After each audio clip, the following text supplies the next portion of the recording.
Shalom, Israel. This is Bishop Nathaniel. I want you to know that you can view all our Sabbath classes live on IUIC TV. That's right, I said on IUIC TV. Download the app today. Shalom.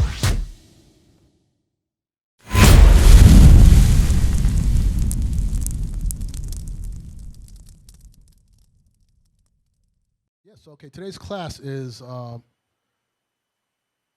well, I was really doing the War Room Part 2, which I've been planning to do to finish it off. But this class is special for somebody in particular, but for all of us in general.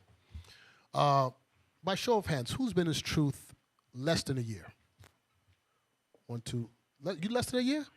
Man, this might keep me for a while now. I don't know why. It just seemed, okay. Less than a year. Okay, so everybody been here more than a year now. So I'm going to ask you men. Let me start with you soldiers, and I don't care who answers it, to be honest with you. Today's class is entitled, How Do We Escape Sin? Anybody have any ideas? How do you escape sin? There we go. You're up. So, Gianni, San Antonio camp, Shalom. by repenting and coming back to the laws, statutes, and commandments of the Most High God. Okay, he said by repenting and coming back to laws, statutes, and commandments of God. All right. Anybody else? I don't met you. Have I met you before? I met you before? Okay, man. Sorry, I'm trying to. What's your name again? Soldier REA. REA. San Antonio, right? Yes, sir. All right, go ahead. How do you escape sin? Joshua 1:8. The more you're in the scriptures, the more aware you'll be of sin when it pops up. Okay, good. One more person. Somebody right back. Again, right here. Mm-hmm. Shalom, Bishop Most High in Christ bless, Officer Kaziel, San Antonio camp. Discipline was the Solomon 1 and 5. Okay, so all those answers are not bad. Let me hear this. For some reason, I got to feel he's going to say something that's going to drop the bomb right here. Red shirt. Bring us home. Judah, right? Yes, sir. All right, so you the Lord. Come on. Okay. I hope you do that when the Benjamin might come on. Just don't. I don't mind it. Judah's okay. I'm with it, but just be fair. Go ahead. Always seek counsel. Okay, always seek counsel. Very good, very good. I'm going to tell you some. Okay, all those answers. All those answers are not wrong, but they're general.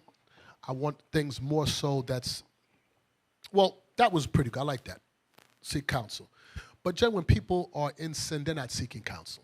That's not the reality for the most part. You know, I'm asking some of you officers who counsel, who's giving counsel. I'm telling you get a lie, you officers that's giving counsel up here, captains. Have you ever run across, I'm just saying this is me, maybe because I'm just jaded, but I never had anybody come to me and say, listen, Bishop, I'm about to fornicate with this sister. No. I need some counsel on how not to do that. I've never heard that. Has anybody heard that before? No, I ain't never heard it, Bishop. No. I've never heard it. You know, so generally people don't, damn, I'm jaded. I'm jaded because people don't do Well, that. Bishop, you've had a lot of counsels. Yeah, but I'm just A lot saying, of you would think I would have ran across and said, yo, you know something? I take that back. Somebody did, but I wasn't a counselor there, but I heard about it, that he was, forget it, it's a long story, but he was going to do something that, and he called and he asked, can I do this? I'm like, no, you can't do that. But it's just that's not what people do. And the reason I want to touch upon this class is because we're all in this truth. We're all trying to serve God. I would believe so that that's our intentions of seeking the kingdom. But there are pitfalls and things that's going to come in front of us to try us. These commandments are there to try us to see, are we worthy of the kingdom? Are we going to deny all that we want, all the lust, all the desires we want, and allow God to reign in our hearts? Let him be the most important person. So that's the challenge, you know. That's the condition of the battle that we're in. We're in a place to fall. This place is meant for us to fall. Mm-hmm. The only way to get out of that is the application of the scriptures.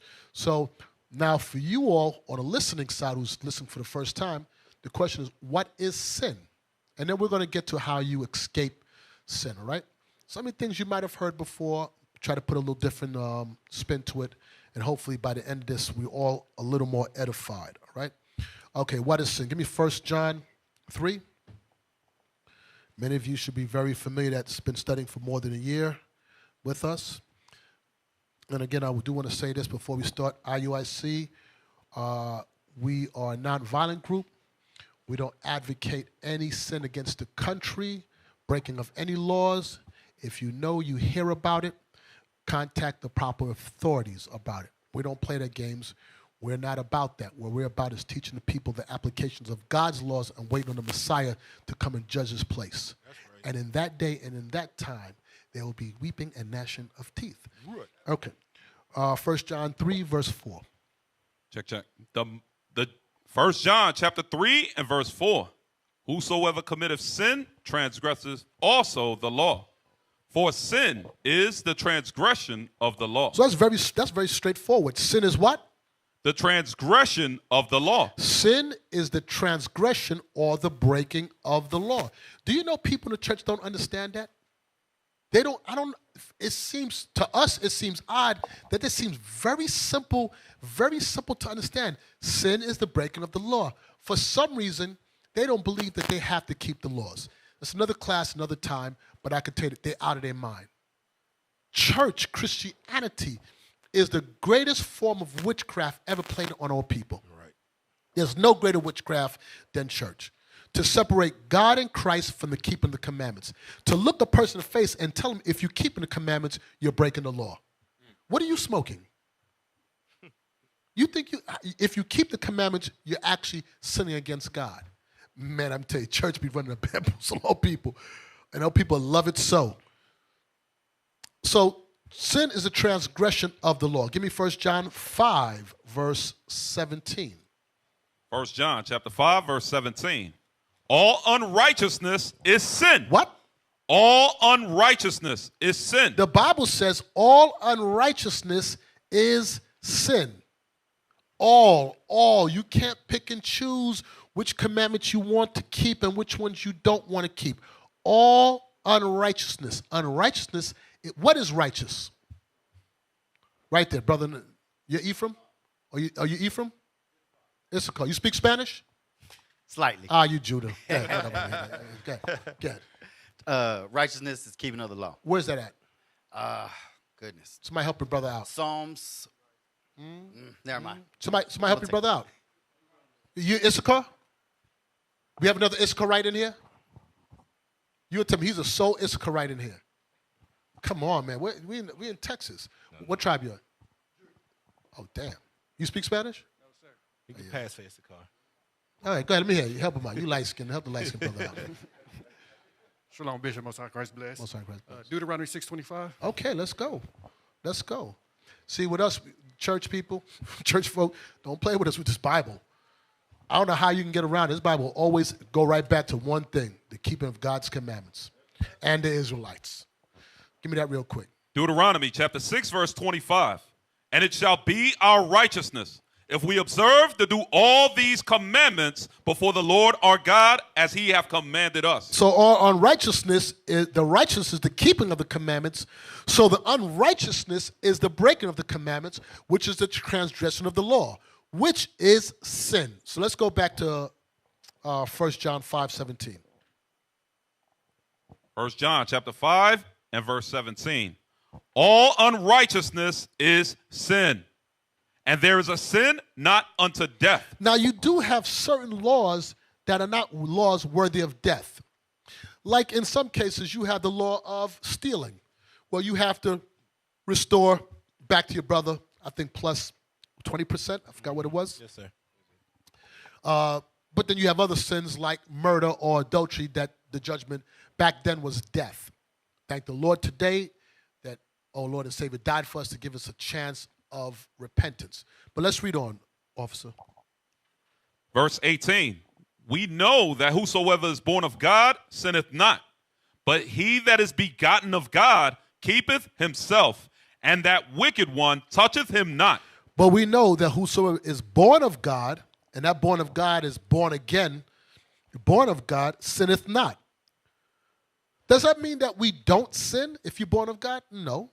No, because we're going to come right back here. Go to 1 John chapter 2, right? Yeah. That we sinneth not. Isn't it 1 John 2? Yeah. No. Verse 1, I think it is. Yeah, we have an advocate. That's right. 2 and 1. 1 John chapter 2 and verse 1. My little children, these things write I unto you, that ye sin not.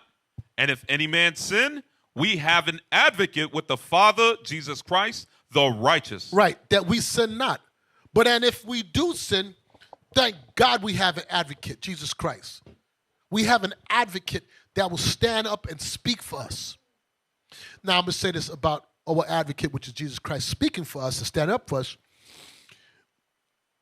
You better swiftly make haste to get yourself back together. You got to give him something to work with. But if you stay stuck in your sin, you're going into the world of a reprobate, which we're going to get into later. So people do slip. We do make mistakes. I do want to say this about sinning.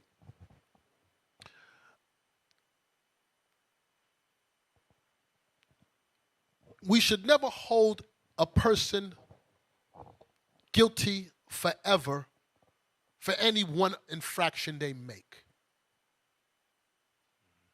Sometimes we demand or expect more from people than we ourselves are even doing.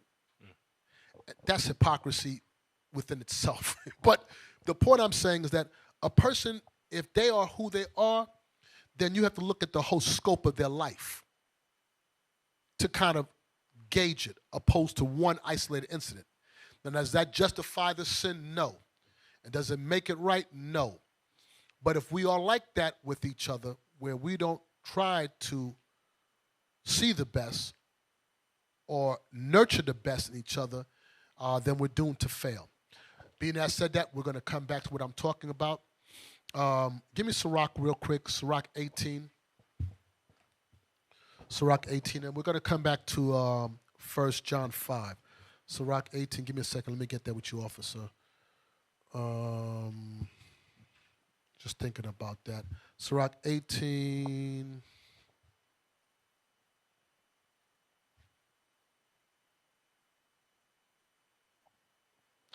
Bear with me. Sirach 18, verse 11. The book of Sirach, also known as Ecclesiasticus, chapter 18 and verse 11. Therefore is God patient with them and poureth forth his mercy upon them. He saw and perceived their end to be evil. Therefore he multiplied his compassion. God multiplied his compassion because he saw our end to be evil. He knew how we were created. He created us. He knows that we ain't right. He knows that. He knows the end was going to, for us, was going to be evil days. So because of that, he said, I'm going to have mercy on them. That's what we're living through right now. We're living through God's mercy right now. Because if it wasn't for that, we wouldn't be here. Because we ain't here because of our righteousness. Because we've all sinned against God. We're all worthy of death. But because of the multitude of his mercy is why we're here. Read on, officer. Verse 13. The mercy of man is toward his neighbor, but the mercy of the Lord is upon all flesh. Read on. He reproveth. He what? He reproveth. God reproveth. And nurtureth. And then he nurtured back. And I told you this before. If you've been in my classes, I said, the skill is not in correction, because correction is very easy. You commit adultery, go to scripture. Thou shalt not commit adultery. You wicked, you're going to die. You sinned, it's easy. But Christ gave us an example. He correcteth, then he nurtureth. And teacheth. And then he teach or instruct on what? On how to repent, how to get right. Read on. And bringeth again as a shepherd his flock. Now, when you're moving on this level, now you're moving like Christ. You what? You reprove. We ain't playing the Christian church game here. Then you nurture back. What do you use to nurture? You cure them with the word of God. Then you teach them. And because the point is to what? Give me that last part. And bringeth again. That's the skill. If you're able to help recover that person, to bring him back again. Read on.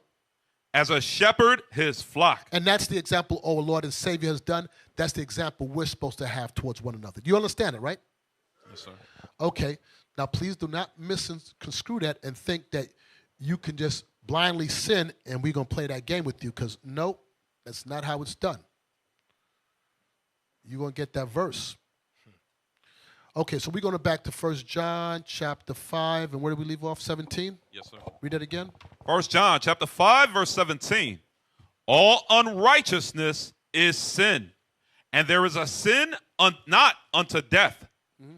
We know that whosoever is born of God sinneth not, but he that is begotten of God keepeth himself, and that wicked one toucheth him not. Right. He that's born of God is going to keep himself. Keep himself from what? From sin. So you have to understand what sin is first to know what to keep yourself from. When I first was hearing this word, you may not believe this, but I did not know eating pork was a sin. I didn't even know that was in the Bible. Somebody told me, you know that's in the Bible. I'm like, what, you can't eat pork? Yeah, nah. No, that's a sin. I said, the sin? Show me the scripture. I could have, now I laugh at it, but I was ignorant to it. I did not know. Many people don't know. Many people today in the church do not know that you have to keep the commandments.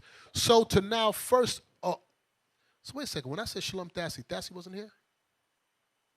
Man, I'm bugging. Yo. I'm so used to saying, thanks, Thassi. I thought I heard him. You sure you want me to be the one teaching you? I'm over here hearing things. Thassi, you wasn't here. And then I said, Shalom, Thassi. And I thought I heard you. He just walked in. Spirit, Bishop. Yeah. You sure I'm the one supposed to be teaching you now and I'm hearing things? All right, then let's go. I'll give you the precepts. Anyway, damn. He just walked and messed my head up. So what was I saying just now? Bring me back. People don't know sin. Right. I didn't know I was sinning until I learned. So for us today, man, it behooves all of us to learn these scriptures. It's good to know prophecy. You need to know prophecy. But you better identify sin. You better learn the laws of God. Then you better learn how to escape sin. And if you fall into sin, you better learn how to recover yourself fast. So you can know all the breakdowns of the 12 feathers, but if you don't understand the 10 commandments, buddy, you're gonna have problems. I can safely tell you that. Because he that who's born of God cannot sin. Why? Because he learned the laws of God. So let's read that verse. Go to Proverbs 24. Watch this. I wonder if any of you ever really understood this. Proverbs 24, verse 9. Proverbs chapter 24 and verse 9. The thought of foolishness is sin. What? The thought of foolishness is sin. Do you understand that? What is a foolish thought? A thought that is outside of God's commandments. How many of you have foolish thoughts every day? All minds are set with stupidity. That's why you heard me say it a million times before. I don't listen to myself. Because I can convince myself of whatever I want to convince myself of. If it ain't written here, I'm like, nope. I reject that. I reject that thought. God said the thought of foolishness is sin to him. So what does that mean you have to do with your mind? Your mind has to, that's why Bishop started with that whole thing, read 4 times a day. That means you have to open this Bible every day. I've said it before. If the Bible is open, it is hard to sin. And when you're sinning, it's hard to open the Bible. I'm telling you, stay in that book. Because all our minds are plagued with foolish thoughts. Men and women. Foolish thoughts, evil thoughts. Thoughts of contention and strife and lust and hatred and covetousness. That stuff rolls through our minds like you breathe. It becomes second nature. Foolish thoughts run through everybody's mind. So now that we know the thought of foolishness sin with God, what does that mean you have to do now? Real quick, give me 2 Ezra 8. One verse. 2 Ezra 8.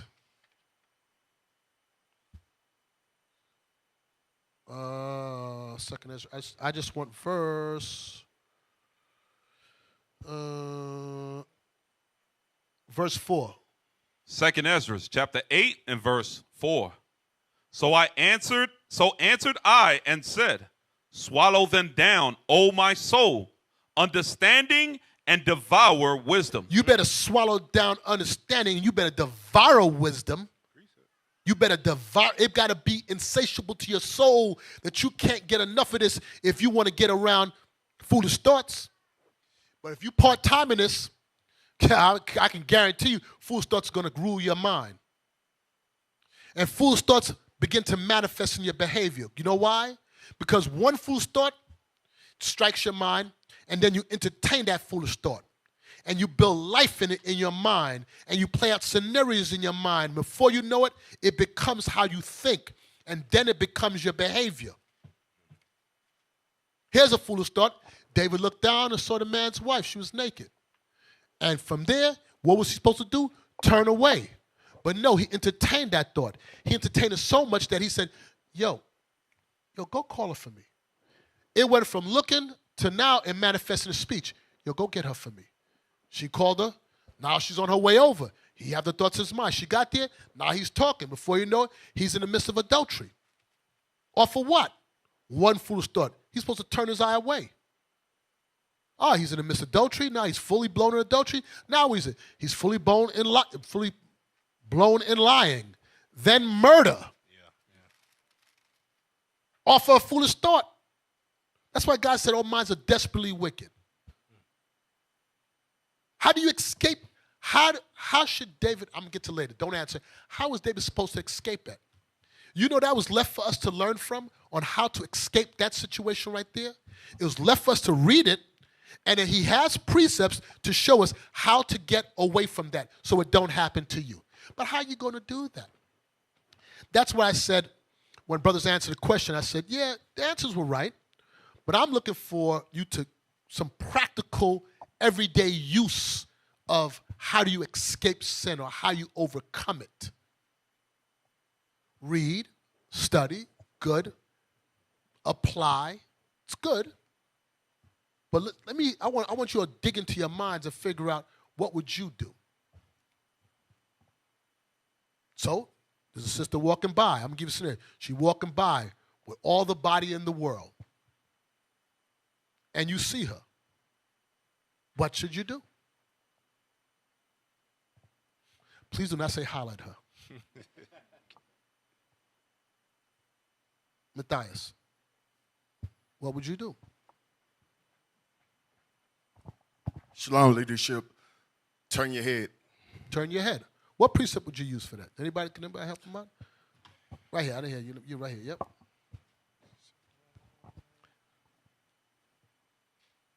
Shalom, Bishop. Most High, Christ bless. Job 31:1. Very Made a good. covenant with his eyes. Good. Let's go that real quick. See, now this is what I'm talking about. So now, you need to learn these precepts so you know when they come. Read that Job 31:1. Job chapter 31 and verse 1. I made a covenant with mine eyes. I made an agreement with my eyes. Read on. Why then should I think upon a maid? Then why then should I think upon a maid? Now I'm going to ask you a question. There's two words in there that stick out. I want those two words. Right there. Issachar. No. Those aren't the two words I'm looking for. Forget, try it. Those aren't the two words I'm looking for. I'm going to say covenant and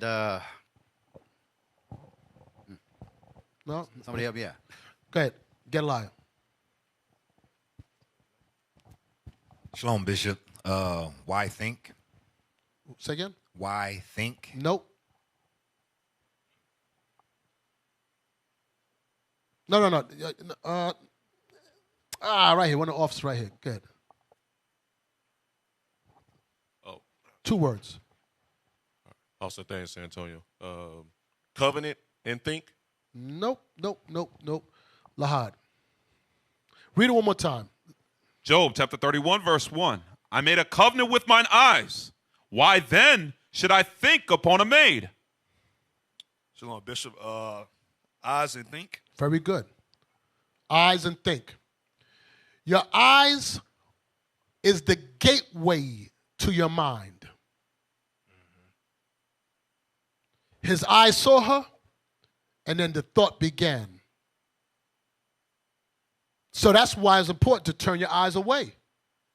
Because if you look long enough, what is the process at? That looking, that vision.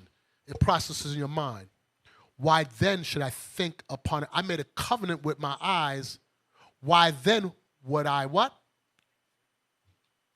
I made a covenant. I made an agreement with my eyes. Then why would I look at her for? Because I said I ain't doing that. All right, we're going to come back to that in a bit. We're going to come back in a second. All right, let's go back to laws. We're going to dig a little deep into that in a second. All right, so the thought of foolishness is sin. Give me Proverbs 18, verse 1. Proverbs chapter 18 and verse 1. Through desire, a man having separated himself seeketh and intermeddleth with all wisdom. Listen what it says. Through desire, a man having separated himself. That desire that he has, he began to separate himself from what? From the laws of God. Through his lust, he begins to separate himself. Through his desire, he begins to separate himself. Read on. And what? Seeketh and intermeddleth with all wisdom. Through his desire, a man having separated himself, seeketh. So now he separated himself from the laws of God, and now he's seeking from something. Now he made a covenant with his eyes. He made a covenant with his mind. He's seeking after something now. And do what? And enter what? And intermeddleth with all wisdom. Now he's dabbling with all wisdom. There's only one wisdom we're supposed to dabble with, and that's the word of God. He's dabbling with the wisdom of the world. He wants to know why the world does what it does. How does she make one butt cheek bounce and the other one stay stationary? I want to touch that and see how. Do that again. How does she swallow a whole cucumber? How are these women nasty? How does that shit? Oh, my God. How does she swallow that cucumber? Had to have been at least 14 inches. The devil. Now you separate from God's laws, and now you are out there in the open, and you in Satan's playing field, and he loves to play. And you ain't seeking no counsel, and that's how he wants you. Don't go for counsel. Just keep it to yourself. I'll counsel you, my son. Read on. A fool have no delight in understanding. What was the next word? A fool. Stop. A fool thinks on foolishness, which is sin. A fool would separate himself from the laws of God. A fool will seek out and intermeddle. If you're playing with fire, you're going to get burned. I always told that stuff with the women for years. I don't know why. Please, I know I'm just messed up in the head, but I always imagined this, and I've said it so many times. I never understood in SeaWorld, the woman that was with the whale, and they feed the whales, and then when the whale killed her, the whale was toying with her. I don't know if you ever seen it. If you ever seen it, yes, happened some years ago in SeaWorld in Orlando. One of the trainers was in there, and the whale must have had enough. He's working an 8-hour shift. They're giving him tilapia. He's like, this is bullshit. And then they get a lunch break, and he's like, I had enough of this stuff. So he began to toy with her like she was a seal. And then he dragged her down, took her down some, and then she came back up, and he took her down again, was playing with her, and then he let her swim towards the end, and he must be really good at what he does, because he judges the distance before the end and let her feel like she had some hope. I'm telling you, he made her feel like she had. Made her feel like put up for the people to see. Made her feel like she had some hope. And if you could find a video, I don't know if it's still up there. And when she got right to the end, he said, "Nah, baby," and took her all the way down and drowned her. And he didn't eat her, but everybody was shocked. And what struck me is that when I Googled it, it said kill a whale. And I'm like, bro, Well, the first word is killer in it. So, that's what you kind of expect from a killer whale. Don't be shocked when it kills. Don't be shocked when you're caught up in sin. And is that it? If you find it, Go back up to the top one. yeah, anyway, if you Right find there. it, Score down, score down, score down. Right there. wow, that'll be, let's just get to the point. That was 13 years ago, wow. Yeah, they're not, I don't think they'll give you that. Yeah. Show it. You got to go on Reddit or something. Reddit have them, whatever, I don't care. Got to look for your own time. But anyway, when you seek to intermeddle with things, you step away from God, you can't be shocked. No, that ain't it. Whatever. You can't be shocked. So read that again, verse 2. Proverbs chapter 18 and verse 2. A fool hath no delight in understanding, but that his heart may discover itself. Right. A fool don't have delight in understanding, but he wants his heart to discover itself. You don't want your heart to discover itself because your heart, your mind is what? Desperately wicked. My heart is what? So then why would you think different? Why would you think different? You do not want your heart to discover itself. But a fool would want that. A fool would want to that. Somebody that wants to understand how to escape sin, he's not going to listen to his mind. I want to tell you something. In our lives, many times God is giving us answers. He's giving us a way out. But we refuse to take it because nobody sees us. So we think. A fool thinks nobody sees.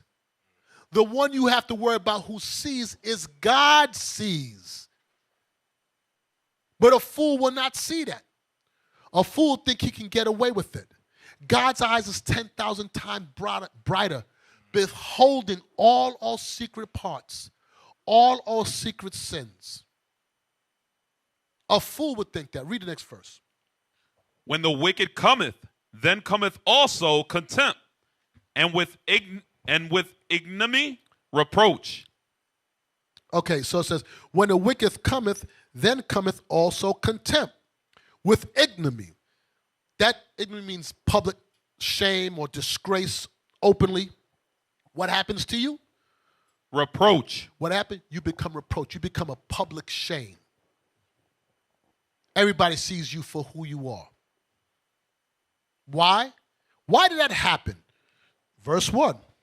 Through desire, a man having separated himself. That's the problem. That man through desire separated himself. Seeketh and intermeddleth with all wisdom. And he seeketh and intermeddleth with all filthy wisdom of the world. Read on. A fool hath no delight in understanding. And this happens because that fool have foolish thoughts, and thoughts of foolishness is sin with God. Read on. But that his heart may discover itself. And his heart discovered itself. Now that it discovered itself, what did your heart do? It perverted you. Go to the next chapter, chapter 19, verse 3. Watch this. Proverbs chapter 19 and verse 3. The foolishness of man perverteth his way. What the Bible said, the Bible is very clear in understanding. The foolishness of man will pervert your way. It will pervert your way. Why would it pervert it? Because having separated himself, he seeketh and intermeddleth with sin. Many of you go on that road. Many of us have went on that road where we intermeddle with sin. And there's a way out, but you know what? The book is closed. Nobody's using it. How do you escape? The answers are right in front of us, but the book is closed. We really don't believe. These classes for people to start looking retrospect at themselves. Why are we making this journey, this trek in life as an Israelite? To lose? I'm asking you all something, real talk. Well, I'm saying something. I'm thinking for myself, what would I have in my life that I would put that would cause me to not inherit the kingdom? What? I'm talking to say rationally in our mind, in my mind, I think and say, would I let money be the reason why I don't inherit eternal life? Would I let it be a woman that I lose it all? My children, friends, to lose eternal life? But a foolish person, his way is perverted. He would think, or she would think, they can deny, do whatever, and at the end they're going to get the kingdom. I mean, what Bible are they reading from? You know, go back to 2nd Esdras. 2nd Esdras 8 again. Watch this. 2nd Esdras, chapter 8 and verse 4. No, start a little higher. Yes, sir. Give me a second. Read from verse 1. Verse 1. And he answered me, saying, the Most High have made this world for many, but the world to come for few. The world to come is only for a few people. 2/3 of us ain't making it. That means 2 out of 3 people are not making it. Read on. I will tell thee a similitude, Esdras. As when thou askest the earth, it shall say unto thee, that it giveth much mold whereof earthen vessels are made, but little dust that gold cometh of. Even so is the course of this present world. So in this world, many people are molded and made in this world, but only a select few are the ones that's going to be chosen. Read on. There be many created, but few shall be saved. Many are going to be created, but few people are going to make it. Few people are going to make it. Read on. So answered I and said, swallow them down, O my soul, understanding, and devour wisdom. That's why it's important for you to swallow down understanding, devour wisdom, because just a few people are going to make it. So you're going to lose it all for family, for friend, for money, for mommy, for brother, for wife?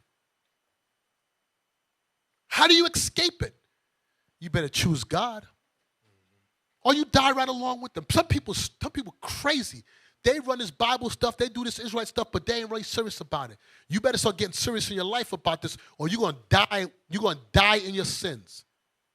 And there's not gonna be no explain to God, because all these classes are clear to understand. This ain't no deep mystery what we're talking about. Be foolish and choose and see if you don't pervert your way. Wander away from the commandment says. Here's a simple one. Somebody sin against God, somebody remove themselves, it says have no company with them. You go ahead and keep on having company with them and see what you're going to get. You go ahead. I don't know how you read have no company another way. Have no company means have no company. That person is more important to you than God? Than right and wrong? Y'all paying attention? Mm-hmm. You'll be weeping and gnashing of teeth. You better devour wisdom. A lot of this truth for many people is a plaything. It sounds good, but they don't really want it. Not by their actions. So how do we escape these sins that's before us? Wisdom of Solomon 4 real quick, about the wonder and concupiscence.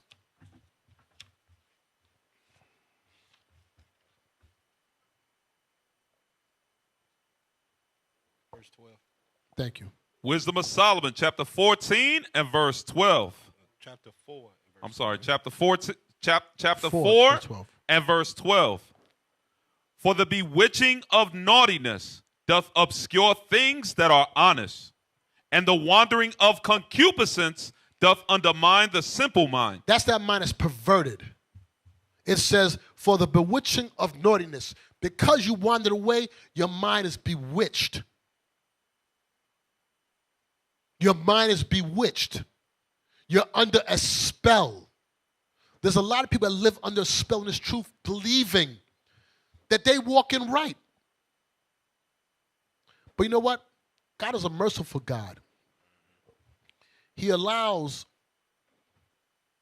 this unction to be put in each and every one of us. It's called a conscience, where he lets you know what you're doing is wrong. None of you have experienced that? I've experienced some time till I'm sick to my stomach. I've heard classes come out before, and I feel sick. That's the conscience inside of you telling you, Negro, you ain't right. And you know you ain't right.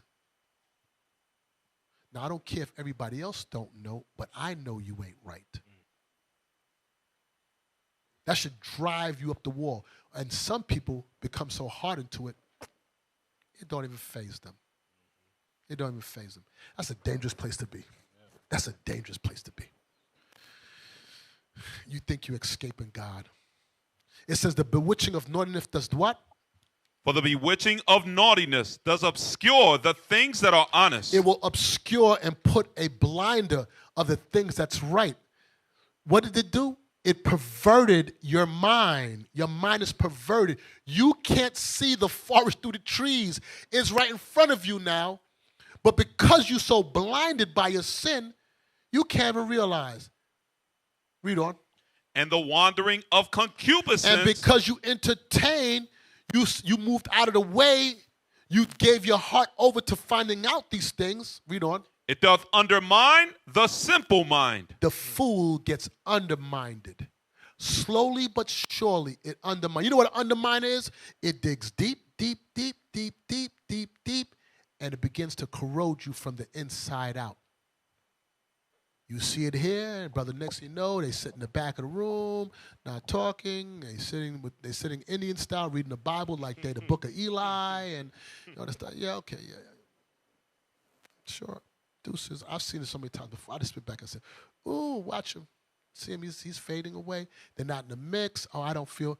I remember in Orlando, I'm not going to say the name, but there was a brother when we start to, the body began to grow, and we moved into a new school. And this brother was one of the first fruits there. He's like, oh, I don't feel like I have a place here. Yeah. I'm like, what do you mean you have a place here? Well, I just feel, okay, well, okay, whatever. Listen, you've been here too long for me now.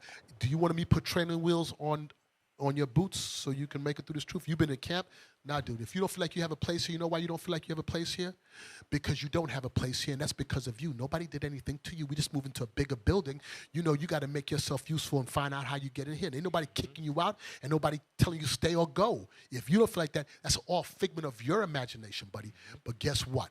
I'm not doing this. It's not preschool no more. We growing. We got to move on. You with the mix, either use or you're useless. And he faded away. He faded away. And that's because of a woman. He faded away. If you want to keep it frank, that's what happened. She sucked the life out of him. Not literally, and he fell away.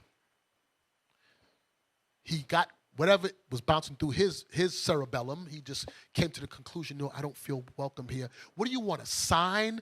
Welcome to you? What do you think this is? We men of God. We trying to build a kingdom. You over here talking about what do you want? You want a red carpet laid out for you? Want somebody throw flowers at your feet? What are you looking for?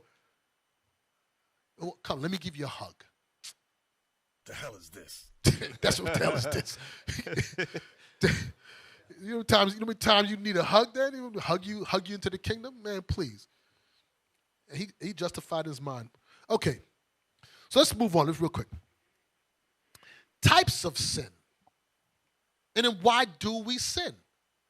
Because we know sin is the transgression of law. We know about wandering away from the laws. But what types of sin are there? What types of laws? And the question should be, ask yourself, why, if we know these things, why do we sin? You know the outcome, so why do we still do it? I'm asking you, men. How many of you men understand? Issachar's the only one in here right now. Let me ask you a question before you raise your hand. Do we all understand that the judgment for unrepentant sin is eternal damnation, right? Is anybody clueless about that? Okay, then answer me this. Then why do we still sin? If you know that. With the mic. Shalom, Bishop, brother. Can I? Because it's pleasurable. It's enjoyable. That's why you sin. Right. Yeah, you're right. You did right ahead. But let me ask you a question, man. You said that. What's your name again? Yeah, I was going to say. Brother, can I? He changed his name. When you first used Kanaya. That's good. That's all right. It's all right. That's good. That's a good name. I like that name. That's good. That's good. So remember that. Kanai. No, Kanai, stay up. Stay up, Kanai. Good. So it's because it's pleasurable. You're right. But then why do we still sin? Okay, it's pleasurable. But then why do we still do it? It's pleasurable. We get it. But why would you still do it? Okay, it's pleasurable, but it's pleasurable, but then it's death. So then why do we still do it? I'll just say because we just stuck in our ways, Bishop. Like we already accepted death. So as a Damn, we accepted mindset- death. Right. You Benjamin? Yes, sir. My finger. Hold on. But okay, we accepted death. Right in front of you. Shalom, Bishop, Brother Shalom. Nikhil. Yeah. Because our hearts are desperately wicked. Okay, right. Yeah, right here. So we know sin is pleasurable. That's why people sin. But then we still do it. Why? Shalom, Bishop Soldier Zedekiah. Because we haven't put away the old man. Okay, right. That's good. That right there. Soldier Reuben, sir. We really think we can get away with it. That nobody's really seeing this. You got, yeah. Let me help you all out. Because we'll keep on going for a while. All your answers are right. You know why? Because we really don't fear God. We crazy. There's a listen, I'm being serious. There's a level of mental retardation to know, even if it's pleasurable, that if you do it, there's eternal death. You're going to learn it after death. There's pains after death. Meaning after you die, then it's on and popping. And you still do it? You smitten with madness. That's a crazy person. You're retarded. How many of you know that if you stick your hand in the fire, you're going to get burned? How many of you stick your hand in the fire still? Oh, you crazy. Oh, shit. Oh, shit. Oh, shit. Okay, officer. There might be a reason behind it, Bishop. Might be a reason. Whoa. You know it's hot, you still do it? When you was younger. Yeah, okay. But you got burned, right? Okay, we was younger. Okay. All praises. I thought you did it yesterday. I was like, Lord Jesus. Nah, but you understand. Here's the thing. You know you're going to get burned. Do you do it? So you know what you're telling me? You fear the stove that God created more than you fear God. Dang. You fear that piece of metal or whatever is more than you fear God. And he gave man wisdom to create that. If you think that's hot, imagine the heat he got. But because, we're going to get to a second, but you want to say something? No, I was going to say, imagine the one who created the fire. That's what, look at my arm, my goose pimp step. I'm like, man. Let's begin. Different type of sins. Sins of ignorance, Numbers 15. Sins of ignorance. 15, I want you to read verse 27, then I want you to jump up one verse to 26. Nmbers chapter 15 and verse 27. Read. And if any soul sin through ignorance, then he shall bring a she-goat of the first year for a sin offering. Right. So back then when we sin of ignorance, we would bring a she-goat. Now when we sin of ignorance, what is the offering that we offer up? What scripture? Right, Romans 12 and 2, we offer ourselves, right? But if we sin so there was a sin in ignorance that we didn't know we did wrong. But here's the thing. As you learn the laws of God, more and more, you take away that ignorance. You can no longer go with that ignorance you don't know. Verse 26. Verse 26, and it shall be forgiven of all the congregation of the children of Israel, and a stranger that sojourneth among them, seeing all the people were in ignorance. So God forgives us in our sin of ignorance, not knowing. But as you learn, you grow in understanding, you can't use that as a cloak anymore. Romans 7. Watch this real quick.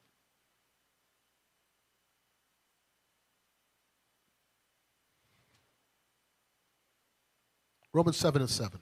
Romans chapter 7 and verse 7. What shall we say then? Is the law sin? God forbid. Nay, I had not known sin but by the law. For I had not known lust, except the law had said, thou shalt not covet. Listen to what Paul said. Read it one more time from the top. What shall we say then? Is the law sin? No. God forbid. Nay, I had not known sin, Paul said, I had not known sin. Read on. but by the law. But by the law. I would not know what sin was if I did not understand the law. Read on. For I had not known lust, except the law had said, thou shalt not covet. So what do you get from that scripture? He's telling you to know sin, you must learn the law. If you don't, you'll die. If you die, you could die without the Lord not knowing. Who wants to die in ignorance? Right. He said, I had not known what lust was, except the law magnified and made it clear that I'm in sin. Now I have a way to escape. I can understand what sin is now. Boom, that's sin. So you telling me sin is this? That's covetousness? Now I want to say this real quick. We know Paul was an expert in the law. So when he says that, in my mind, I'm like, well, how you didn't know that? Because the laws are found not just in the 5 books. The whole book is a book of law. This whole Bible is a book of law. All of the Old Testament they read from the prophets were all law on what you should not do. It was instructions in righteousness. You know instruction is a law? I'm telling you, listen, here we go. Here's instruction on how to build this bicycle. This is the law on how to build a bicycle. Don't follow these instructions, and when you break it, you didn't foul, because this is the law. Put part A with part C, then B.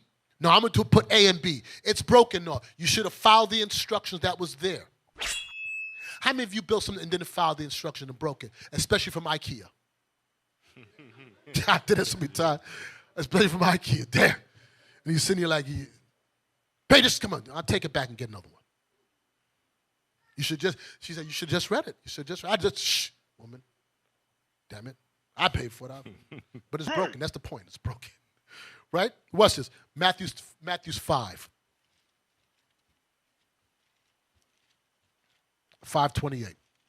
Matthew chapter 5 and verse 28. But I say unto you that whosoever looketh on a woman to lust after hath already committed adultery in her already in his heart. So it says, if you look after woman, he said, I had not known lust except the law said, thou shalt not covet. Christ came in that time and made it clear, listen, if you look after a woman to lust after her, thou committeth adultery. Christ came back and made it plain, but they didn't know that before that? They didn't know that? Was not this a book of laws? Sirach. No. No, 1 John. He said, if you look after a woman to lust after her, you committeth adultery. Watch this. 1 John chapter 2, verse 7. 1 John chapter 2 and verse 7. Watch this. Read. Brethren, I write no new commandment unto you. Look what he said. Brethren, I write no new commandment unto you. Read on. But an old commandment. But this is an old commandment. Read on. Which he had from the beginning. So the commandments were from what? From the beginning. The commandments was from the beginning. He said, I don't write no new commandment unto you. What I write unto you is an old commandment that was from the beginning. What verse was that? Verse 7. Is that the end of 7? No, sir. Read on. The old commandment is the word which ye have heard from the beginning. Now the old commandment, let me get there with you. Now the old commandment is the word that you have heard from the beginning. Read on. Verse 8. Again, a new commandment I write unto you, which thing is true in him and in you, because the darkness is past, and the true light now shineth. Who's the true light? Christ. And where's Christ found? In the volume of the whole book. So he's saying all the book is commandment. All the law. Sit not with another man's wife to wine. That's a commandment. Don't do that. Why? Because you're going to drink and don't follow the instruction, do it your way and see what you get. Read that verse again.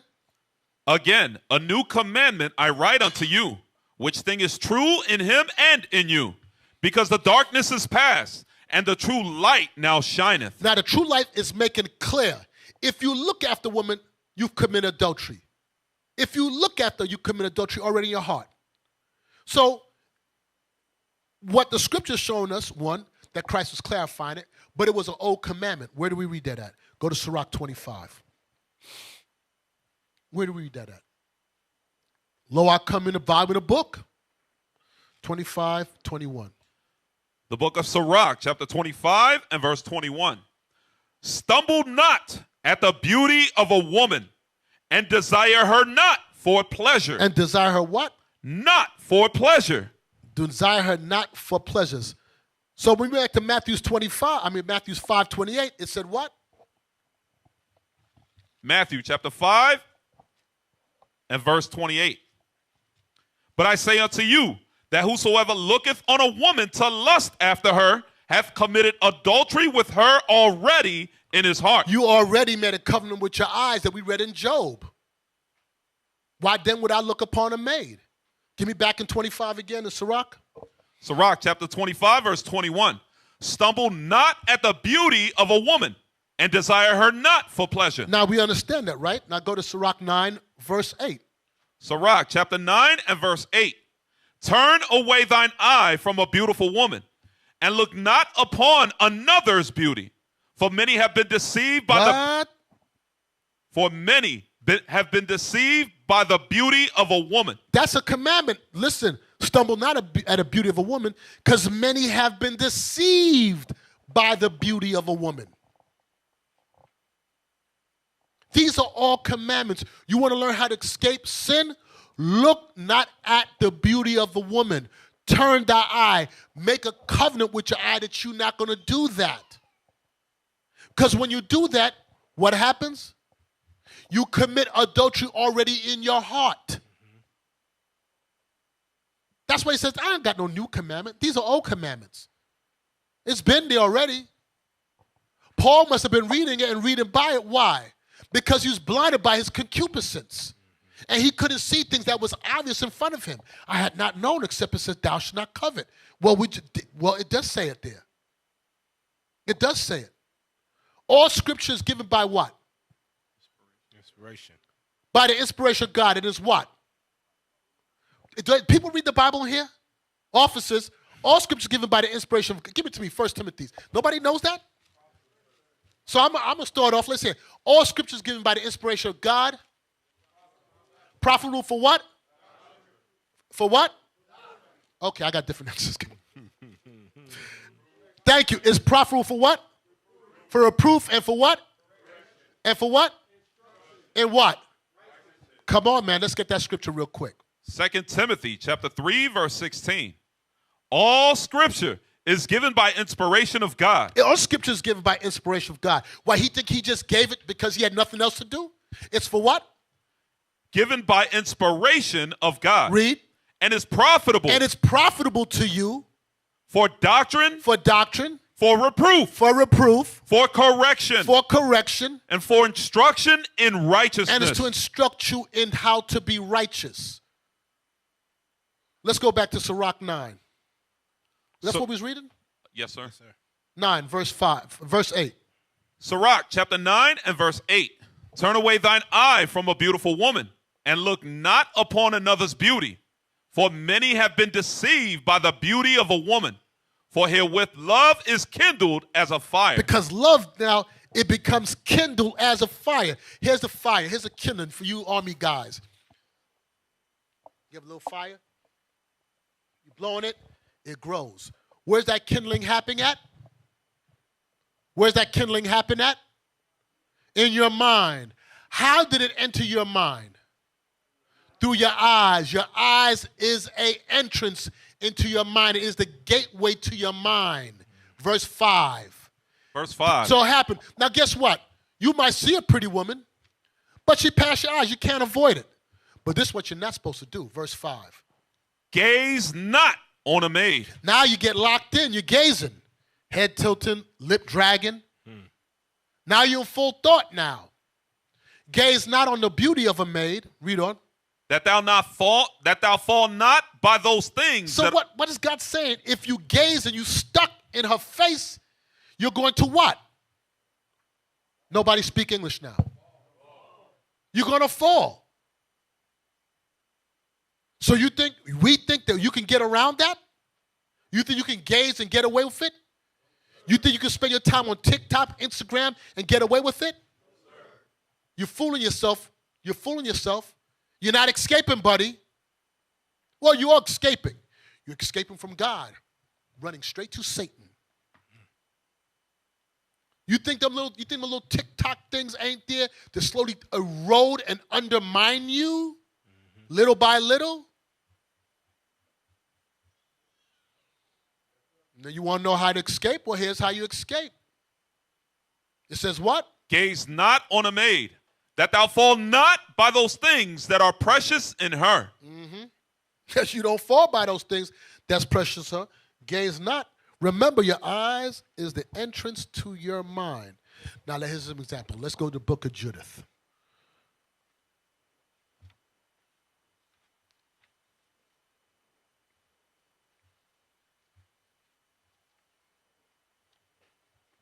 Give me 1 second. Judith,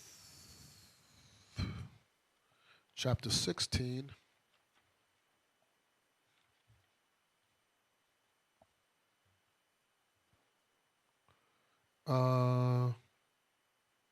Let's just get to the point.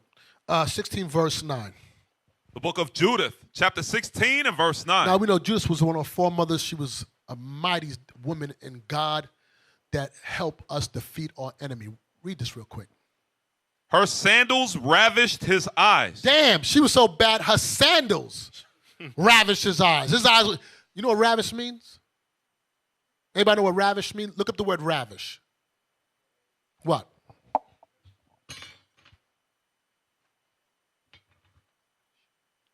Where is it? Ravish. Hit Number more. 2. Context 2. Fill with intense delight in rapture. Read similar. Similar in rapture. Enchant. Give me the word bewitched. Bewitch. You see that word bewitched? It says her sandals bewitched him. Damn, it wasn't even her foot. It was the sandal. What kind of sandal she had on? It says her sandals bewitched his eyes, had him stuck on stupid. Spellbound. Fast and light. Transport. It transport his soul. I ain't looking at nobody's shoes. Read. We had a brother with us years ago that was in New York and said, "Hey, Bishop," told Bishop Day, "Yo, look at her shoes. She's a whore." Bishop, what the hell you said? He was ravished by spellbound. So what the hell you just said to me? I mean, who does that? I mean, I know people have their little proclivities. Look it up. But I ain't never been here looking at sisters like, damn, look at her feet. Damn. What size are those? Who does that? I don't know. People wearing some red stuff. Damn, anyway, read. Verse 9. Her sandals ravished his eyes. Her beauty took his mind prisoner. Her what? Her beauty took his mind prisoner. Her beauty took his mind prisoner. Well, how did he know her beauty? What did he do? He looked, and she rented space in his head. Turn your eye away. Make no covenant with your eyes. You want to learn how to escape? Now, if you don't escape, buddy, it's because you didn't follow these simple instructions, because this is instructions in righteousness. These are the instructions. Don't look. You look, turn your eye. Don't be gazing. Click your eyes down. Move. Pluck it out. Not literally. Come in here with one eye. Bishop, I listen to your counsel. So what are you going to do with the other eye when you do that? Oh, snap. I didn't think about that.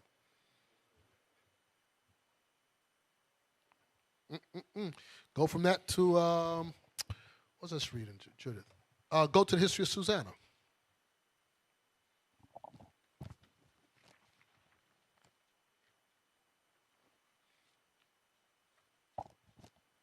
History of Susanna, chapter 1, verse 9. The history of Susanna, chapter 1, verse 9. And they perverted their own mind. What? They perverted their own mind. Now, these were men that were lusting after another man's wife, these two priests, and they did what? And they perverted their own mind. Read on. And turned away their eyes that they might not look unto heaven nor remember just judgments. So they turned away their eyes that they no longer look to heaven. So where is your eye supposed to be fixated on? We just read it. To heaven. Well, we know it's the commandments of God, right? So they turned away their eyes from that, and they began to turn their eyes towards what? To this woman. They turned away their eyes so they don't have to look to heaven, and they got fixated on this woman. What verse was that? Verse 9, sir. Read on. That they might not look unto heaven nor remember just judgments. So what happened? When you turn away your eyes from God and you find your eyes someplace, you turn away your eyes from the commandments of God. You turn your eyes away. You're no longer seeing it. You can't see. You're obscured because you're focused someplace else. These men had a bright plan. At least they thought it was bright in their mind, but their concupiscence did obscure the things that's right. They thought they can get away with it. And what did they receive from the end of this story, history? They received death. So what should your eyes be fixated on? We'll go to this real quick. Proverbs 17.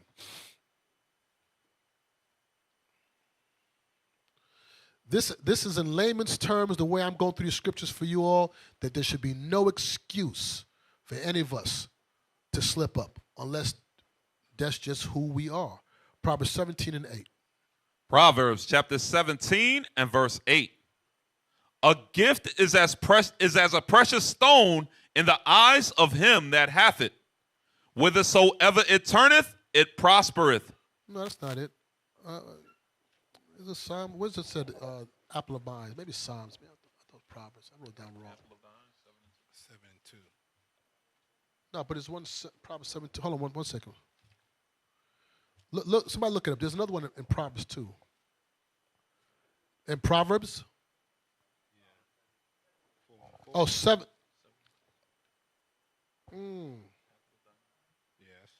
How do you think something like this will impact the community? I hope it have effect on them, especially the young men. Because a lot of the young men out here, they don't have no guidance, bro.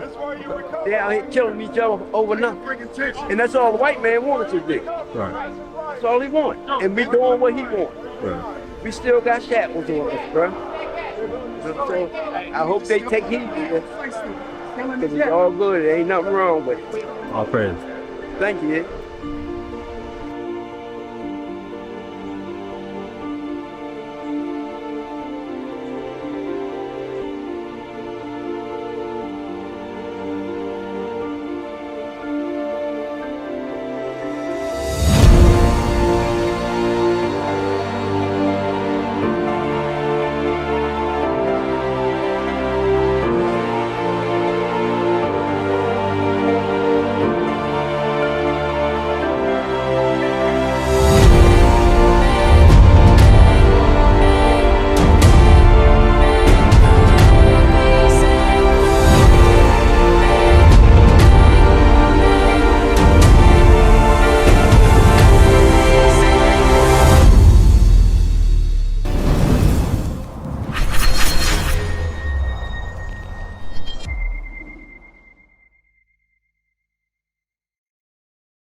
Hold on, give me 1 second. Give me 1 second. 1 second. 1 second. Give me Proverbs 7:2, but there's another one I want to. Proverbs chapter 7 and verse 2. Keep my commandments and live, and my law as the apple of thine eye. That God said he wants your eyes on his laws. Let his laws be the apple of your eye. That's where you need your eyes to be fixated on the law. I found it. I had it written backwards. Let the laws be the apple of your eye. So what is God telling you? Take your eye off everything and keep your eye on my laws. Let my laws be the apple. Let my laws be the apple of your eye. Focus on me and mine. This is what you get in return from that. Give me Psalm 17 and 8. Psalms chapter 17 and verse 8.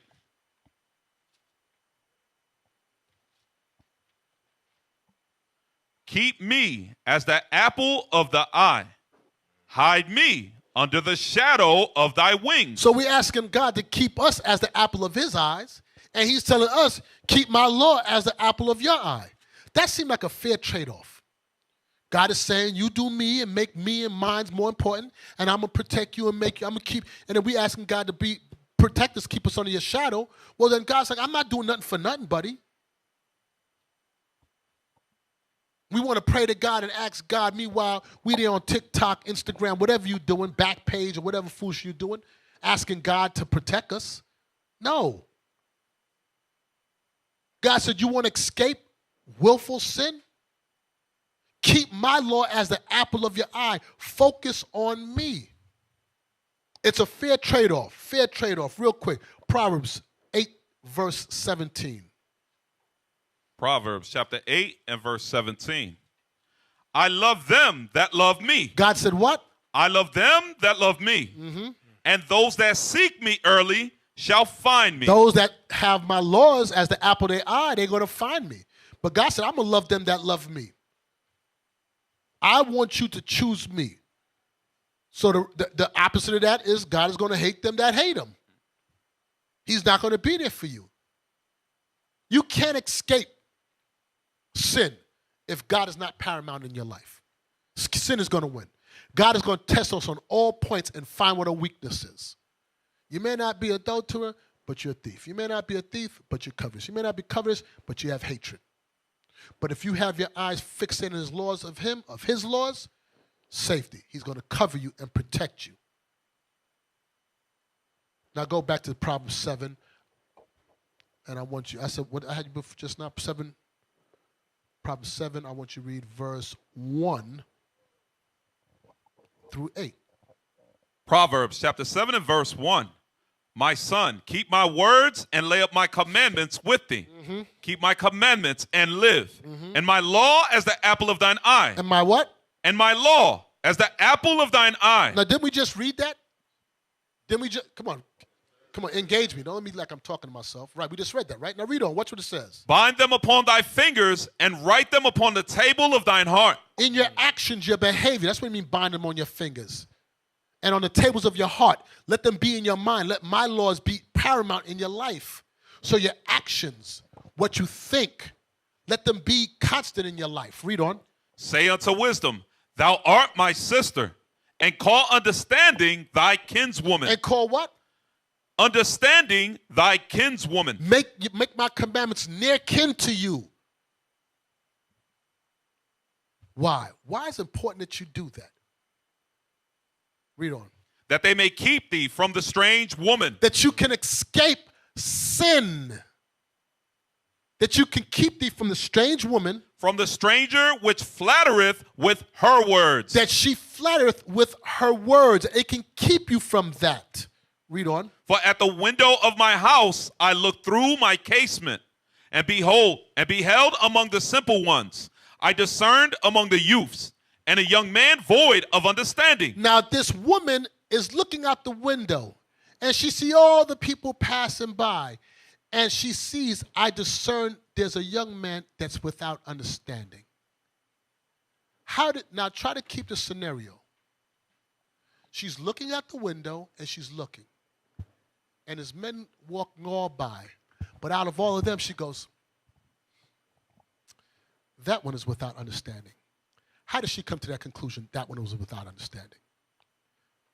She's looking out the window. How does she come to the conclusion he's without understanding? He was staring at her. He's looking back. He's looking back. Oh, you looking up here? So this is what you want, right? All right, I got something for you. All right. She discerned why. Because he's gazing on the maid. How would he know to go? Read on. I'm not going to let it read for itself. And beheld among the simple ones, I discerned among the youths a young man void of understanding, passing through the street near her corner, and he went the way to her house. Because she looking out, and his dumb behind look up, and she looked down, and she catch eyes, and she went. And because he's void of understanding, he's so blinded, he's like, oh, it's me? Yeah, you.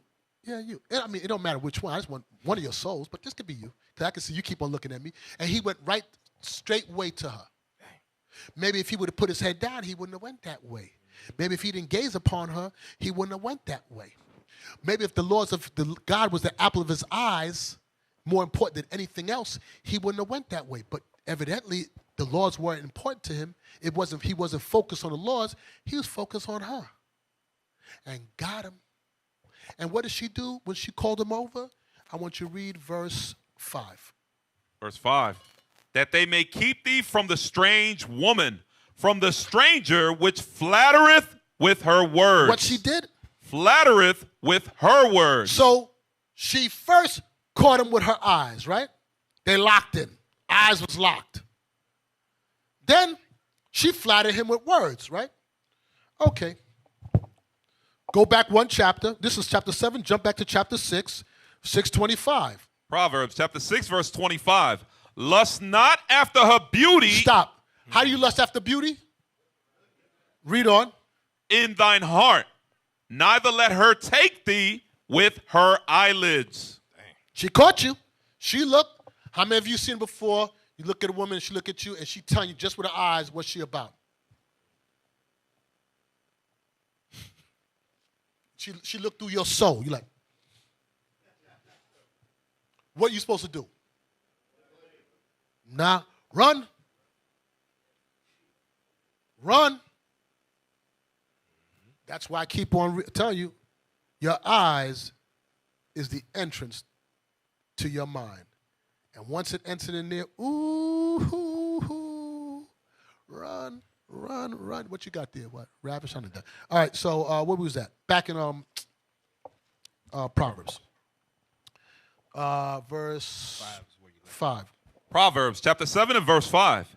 That they may keep thee from the strange woman, from the stranger which flattereth with her words. She flattereth with her words. Watch this. Go back to Proverbs 7, verse 21. Look what it says. Proverbs chapter 7, verse 21. With her much fair speech. With her much what? Fair speech. With her much fair speech. She caused him to yield. She caused him to yield. With her much fair speech. Proverbs 6:24. Proverbs chapter 6, verse 24. To keep thee from the evil woman, from the flattery of the tongue of a strange woman. It will keep you from it if you don't do what? She can only talk to you if you look and you gaze and you get stuck and you walk that way. So the first step is take your eyes off. Can't we control our eyes on what we look at? Are we that weak that we cannot control what we see? Does it have power over you that your eyeball is stronger than all the other members of your body, that you can't turn your head? You know something? It is so easy for me to turn my head if I see a man naked. Whoa, oh shit. Why isn't it like that with a woman? Because deep down in you, you ain't right. Because deep down in you, that's what you want to see. And God said, I know that's what you want to see. But I want you to suppress that. Because I'm telling you, whatever that is, it ain't going to be worth the cost of eternal damnation. Now, nigga. I'm sorry. Now, Negro, if you think it is, then you go ahead. But there will be a day of payment for that. God said, you better love me more than everything. You're going to tell me that is more important than me? You go ahead. You go ahead. And you think nobody sees? Don't worry about it. You think you live a long life? Don't worry about it. All I got is time. I am time. I made time. But I will see you eventually. Unless you don't believe the Bible. And then if you don't believe the Bible, then it opens another thing. You're a reprobate, and why are you here? That's something else going on in your mind. If you think you're going to escape from it, right?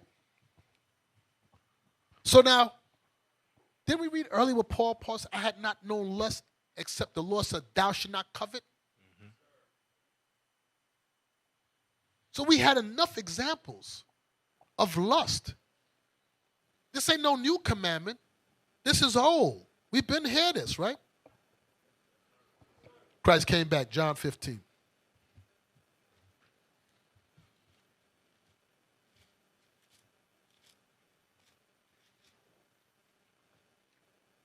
John 15, 22. The book of John, chapter 15 and verse 22. If I had not come and spoken unto them, they had not had sin. But now they have no cloak for their sin. So Christ said, if I didn't come and speak unto them, they had not known what sin really was. I didn't know that if I was looking at a woman, I was just lust after her, I was committing adultery. I wasn't clear on that. I didn't know that. I didn't touch her. He said, nah, you already committed in your heart. So now you clear. There's no confusion. You understand that. Paul said, I didn't know that was lust, except the Lord said thou shalt not covet. God made it clear to me what lust was. God made it clear. There's no more cloak for that. He had to come back and say what? Matthew 5:17. A lot of scriptures we know already. It's just I'm lining them up a little differently. Hopefully that it'll hit you all differently to look at things a different perspective concerning your walk. Matthew 5:17. The book of Matthew, chapter 5, verse 17. Think not that I am come to destroy the law or the prophets. I am not come to destroy, but to fulfill. So Christ had to come back and say, don't think that I've come to destroy the laws or the prophets. I didn't just come to destroy the laws that were written or the prophecies that was written. The prophets that wrote. David, Samuel, Solomon, Isaiah, all these things, I didn't come to destroy that. I didn't come to destroy those proverbs that was written. Don't stumble at the beauty of a woman. Sirach, I didn't come to destroy none of that. It all stays there. What I came to fulfill, what was written of me, and make clear to you what you need to do to survive, to escape sin. So now nobody can say they don't fully understand nothing. It's very simple. Oh, I didn't. Now you know. All scripture is given by the inspiration of God. All scripture. You thought you just had to keep the 10 Commandments? You thought you just had to keep the first 5 books? I'm telling you not to stumble at a woman. I'm telling you, I'm giving you more understanding now, so now you can't say you don't. Lo, I come in a volume of the book.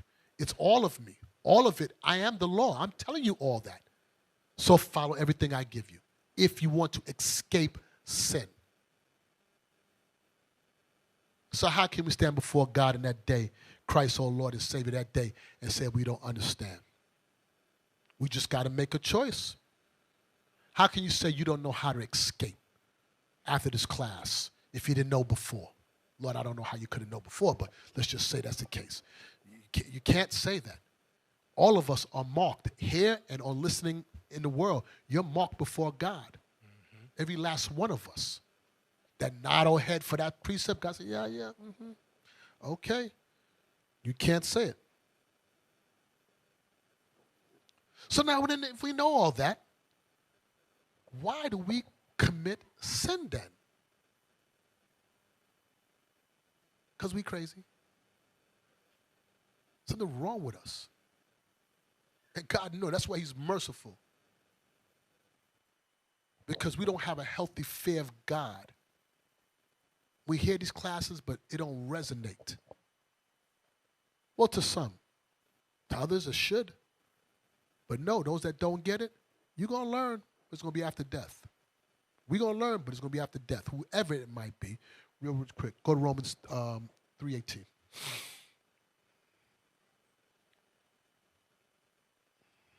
Romans chapter 3 and verse 18.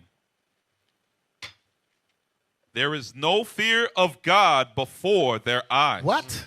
There is no fear of God before their eyes. There's no fear of God before people's eyes. People don't really be fearing God. We think God is just like an imaginary floating in the air. He's there, but he's not really there. And, whatever we think it is. I don't know if we read when we ate our children. I don't know. People think like it's a fair. Do you believe this? Do you think like Aesop fables, like this is like a fairy tale book? Do you know old people actually sat down and dined and ate their children to survive? That we ate dung. We ate poop to survive. Wait it out. Wait it out. It was charging. Who think that's not going to happen again in these last days? Who think this famine is not going to hit this earth again? Let me tell you something. When when that judgment come on this earth like that, all the good times that you had, you live your life in pleasure, sin, is going to be a distant memory. That's going to fade so fast and so far away when we start feeling the wrath of God for real, and he's given to us directly for what we've done. The ones that's going to escape is barely going to escape, but the ones that was in sin, I don't care what you did or what you enjoyed in this pleasure of your sin, in that day, that stuff is going to be a distant memory. And all you're going to have is pain and regret. Or you could do it your way. Let's see how it works out for you. Let's try it your way if you think you're smarter than God. Hey, Bishop, can I say something real quick? Yeah. As you saying that, I'm thinking to myself about how the scriptures talk about the pleasures of sin. Yes. And then when that time comes where Christ said to be weeping and gnashing of teeth, and then you're looking for help during that time of famine and tribulation. And then the only thing that can replay back in your mind as you're asking for help, you seeking help, you looking for food, you looking for shelter, and you can't find none. And the only thing that's replaying back in your mind, the reason you can't find that is because you enjoyed your sin back in the day. And you know what kind of torment that is, that you keep going for help from place to place, shelter here, food there for your kids, your wife, and you can't find it. And all it can play back in your mind is, I shouldn't have sinned. I shouldn't have done that. Damn, they won't help me because God done closed the door on me because I can't sin. That's torture within itself to know you can't get what you need because of the sin you did in the past. That's torture. That's enough to drive a man crazy Believe by that. itself. Yeah, believe that. That'll break a man's mind. Yep. It'll break your mind. People sit in prison right now doing a long stretch and knowing, damn, shouldn't have went to that party. I shouldn't have done that. It wasn't worth it. It was all over a girl. It was all over because you stepped on my sneaker. And all you could do is, you just got to do these 40 years. You got 40 summers in here. And this is summer number 1. You got 39 to go. And you're 40 years old. 23-day-hour lockdown. 23-hour days, Shh. And knowing over stupidity. That's torture. The regret that you have. You lose your mind. You lose your mind. Because there's no fear of God. So why? Why is there no fear of God? Why do we not fear God? So Ecclesiastes 8. This is why we don't fear God. Because we crazy.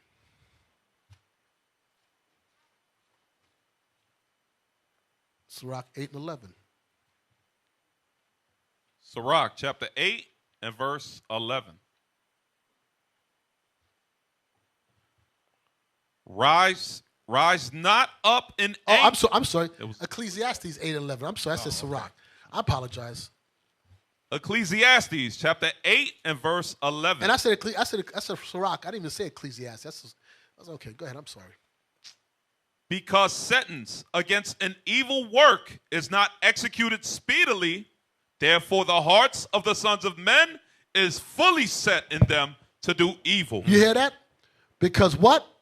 Sentence against an evil work is not executed speedily, Therefore, the hearts of the sons of men is fully set in them to do evil. Let me ask you a question. Why is sentence not executed speedily?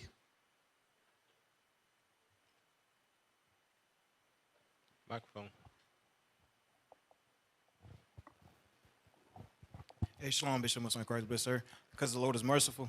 Because he's merciful. He's trying to give you time to fix it. But instead of that, men are set to do more sin, to add sin on top of sin. He's not executing judgment because he know the end of us is evil. We read that earlier. So he wants to nurture and build and bring you back in. Meanwhile, instead of that, you're like, nobody see me. I guess I can keep on doing this. And smitten with madness. Because judgment is not executed speedily. And it's not executed speedily because God is trying to be merciful, but because there's no fear of God in us as a people, we continue doing the same thing and think we're going to get away with it. Give me now Sirach, chapter 5. I want Sirach 5, verse 3. The book of Sirach, chapter start with verse 2. The book of Sirach, chapter 5, verse 2. Follow not thine own mind and thy strength. You know why you don't follow your own mind? Because your mind is evil. Read on. To walk in the ways of thine heart. We didn't read that earlier about walking in the ways of your own heart that leads you away from God. Following your own heart. Read on. And say not, who shall control me for my works? And who's going to control me for what I'm doing? Read on. For the Lord will surely revenge thy pride. God said, I'm going to revenge your pride. I'm going to revenge you for being pride and say, well, who's going to control me? Nothing is happening to me. I'm getting away with it. Read on. Say not, I have sinned. And what harm hath happened unto me? Nothing happened to me. I've sinned. Read on. For the Lord is long-suffering. He will in no wise let thee go. You know why somebody would think like that? Because foolishness is sin. It's a foolish thought to think nobody sees you and God is not going to revenge you of your pride. You would think because I got away with it, oh, I can keep on doing it. Read on. Concerning propitiation. Concerning appeasement. Be not without fear. You better not be without fear. To add sin unto sin. To keep on sinning, to add sin. You better not be without fear. To add sin on top of sin. That's why people sin presumptuously. Because they don't have no fear. Listen to me. The greatest of prophets sinned against God and came back around and realized this ain't the move. Solomon came back and said, you know what? The whole duty of man is to fear God and keep his commandments. David came back and he prayed to God and asked him for forgiveness. What makes you think you can escape? Because you're crazy? Because you think the Bible ain't real? I'm talking about the simple things like murmuring. You murmur. I'm not even going to go to just not the big stuff. You could be a murmurer. You think God don't hear that? You think you're going to get away with it? God has given us instruction on how to escape. I pray you all taking these notes and applying this in your life. Because if you don't, then you'll learn. James. Now that you heard that, has everybody heard what we just read today? Yes, sir. Okay, James 4 then. This is for you then. The book of James, chapter 4, verse 8. No, verse 17. Yes, sir. Verse 17. Therefore, to him that knoweth to do good and doeth it not, to him it is sin. Now you know. Can't say you some things you may not know, but now you know. To him that know to do good and don't do it, to him it's what? To him it is sin. And what's the judgment for sin? Okay, so you all understand it, right? Do you know that's recorded before the angels in heaven right now? That you all clear on that? You online? You know that is recorded? You said you understand? You know that's recorded? And that day when you say, but I didn't understand, you're going to say, play that back real quick. Okay, wasn't that you right there? Yeah, that was you. Mm-hmm. Okay, so then what you saying? So on top of your sin, now you're going to lie on top of it? Say you don't know? God said, please, I don't know you, dude. To him that know to do good and doeth it not. You know what that's called? It's called presumptuous sin. You know it's wrong, yet you still do it. And then you do it and you're doing it with no fear and continue doing it. Again, the death ain't the problem. It's after death comes the punishment. When I fully understood that, which in my own mind I try to understand, I'm like, so damn. You telling me you can have a horrible death and that's not even the punishment yet? That's not the worst of it. So what was that? That was the warm-up? So you tell me after death, then they really get on and popping for real? Then I start thinking in my mind, what's worth that?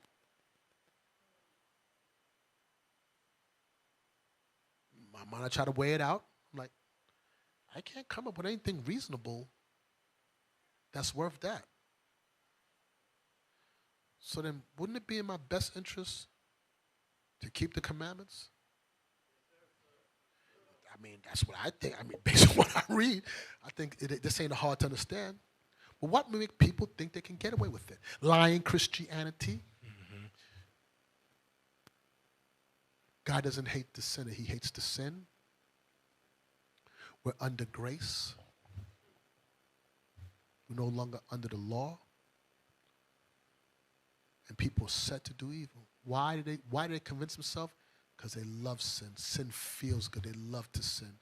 Some niggas just love to steal. They would steal stolen. They don't care. Just like stealing. Niggas like to steal. Some people like to fornicate and get, nobody caught us. We got away with it. Nobody knows. Nobody knows that I'm lying. Give me that again. Sirach, God said his eyes 10,000 times brighter. I forgot where it's 23. At. 23, thank you. Sirach, chapter 23 and verse 18. Let me get there with you real quick, officer. Sirach 23, 18. Read it. Start at verse 19. Mm-hmm. Mm-hmm. Such a man only feareth the eyes of men, and knoweth not that the eyes of the Lord are 10,000 times brighter than the sun. His eyes are 10,000 times brighter than the sun. Read on. Beholding all the ways of men, and considering the most secret parts. The secret parts is your mind, all the depths, the depravity people have in their mind. You have people sitting here that is plotting on another man's wife, that is plotting on children, that are pedophiles, that sit there and smiling and got all kind of stuff into bestiality. You'd be surprised what people run through people's mind. Lesbianism. That's in here plotting for murder. You have freaking agents, people. God said, I see it all. I see it all. I'll just give you some time to fix it. You figure it out if you don't believe he's real. Go to Sirach. Give me Psalms 19. Psalms 19.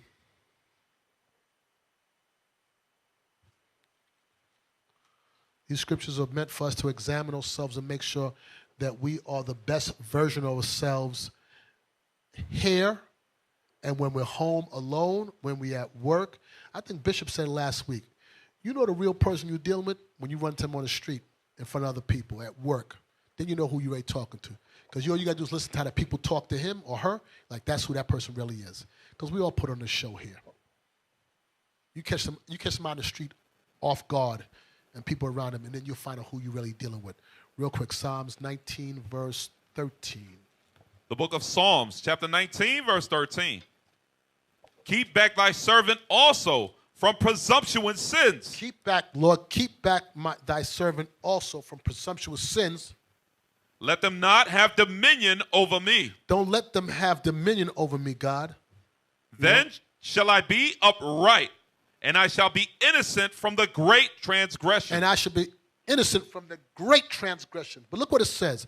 Keep back from thy servant also. Listen, keep back thy servant also from presumptuous sins. Keep back that, Lord, keep me back from sinning presumptuously.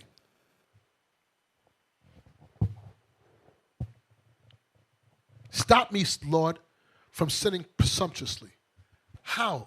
How does that happen? What has to happen to you? So Johnny, San Antonio, I must be converted. Very I must good. change my mind. That's what I'm talking about. You cooking with the grease. Verse 7. Verse 7. The law of the Lord is perfect, converting the soul. That's how you keep yourself back from presumptuous sin. Your soul has to be converted. The laws of God is going to convert you, change you, if you allow it to run free course through you. But if you just read it like it's words on a paper and you're not applying, these words got power when you apply it in your life. When you actually, the application, that's what Bishop study, pray, and apply. Study, pray, and apply. Lord, keep me back from presumptuous sin. Well, then let my laws convert your soul, buddy. Let my laws run free course into you and change you. Let my laws become the apple of your eye. You know what that is? It's just a thought, meaning I no longer think this is appealing. I think this is appealing. I no longer like fried chicken. I love broccoli. And you got to believe that you love broccoli. Because if you don't really ever believe that you love broccoli, you will not eat broccoli. But it's just a thought. You know how I know that's to be true? Because a baby, when they first born. Any of you ever taste Similac or that baby milk? That crap is disgusting. But for that baby, that is the best thing in the world. It will cry all night just to drink that thing that tastes disgusting to me.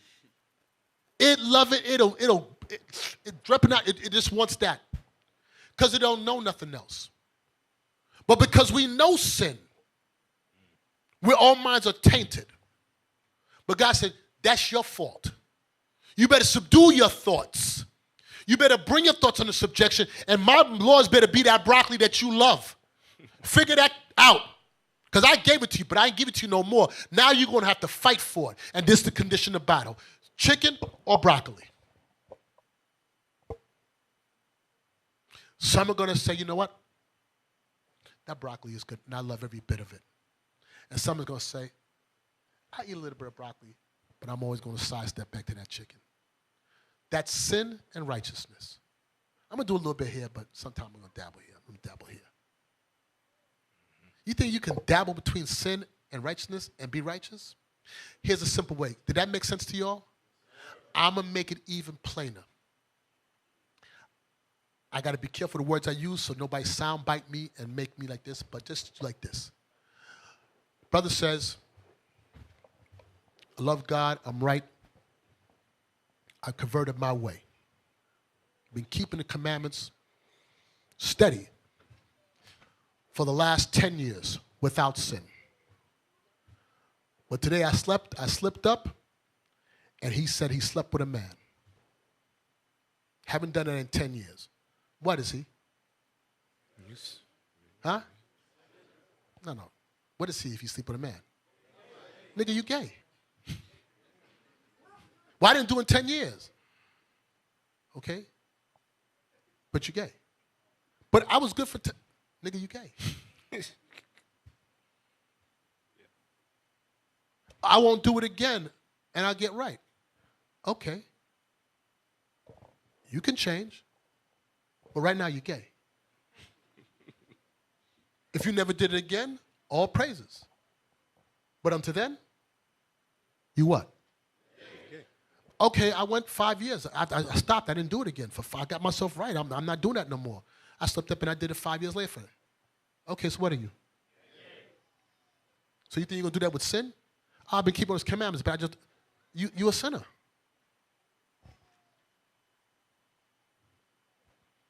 That makes sense, right?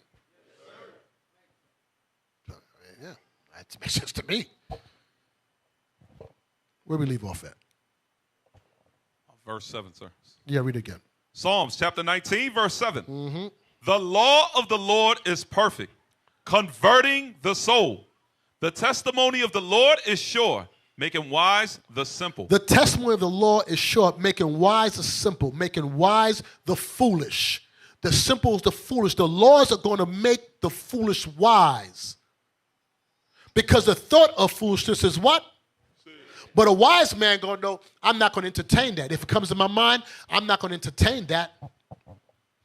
I'm not going to meditate on it. Give me that one in Wisdom of Solomon about the suppressive, wisdom, 9? You know what I'm talking about? Weigh it down, the mind amuses upon many things. Wisdom of Solomon 9? Yes, 9 and 14. 9:14. Give me that real quick. Wisdom of Solomon, chapter 9 and verse 14. For the thoughts of mortal men are miserable. But the thoughts of mortal men are what? Are miserable. Are miserable. And our devices are but uncertain. And our devices are but uncertain. Read on. For the corruptible body presseth down the soul. The corruptible man is trying to press down, hold in subjection the righteous man. That's the battle. It's trying to control that righteous man. Read on. And the earthy tabernacle. And this earthly body, read on. Weigheth down the mind. Listen, this earthly body weighs down the mind. That museth upon many things. That entertains many things. This earthly body will weigh down the mind that will entertain it. So if you don't entertain it, it can't weigh you down. It can only weigh you down because you entertain it. Where's that entertainment begin? The mind. How does it enter the mind? What you hear, what you see. So certain things you got to cut off. Certain music you got to turn off because certain things you see you got to cut off so it does not weigh down. Because once you take it in, you muse upon it, now it's weighing down your spirit. Now the struggle begins. Now it stops you from converting your soul. Your soul is not being converted now because you entertain it. You entertain it. You entertain it. So presumptuous sin. Why do we sin? Because we don't fear God. That's why we sin. We sin because judgment is not executed speedily. That's why. But we pray to God and say, God, keep me from presumptuous sin. Well, you got to convert your soul, buddy. Convert your soul if you want to be kept from presumptuous sin. Your soul got to be converted. You have to change. My law's got to be important to you. If it's not, it doesn't work. Doesn't work. So back to why do we sin? Give me that brother quoted earlier, Hebrews 11.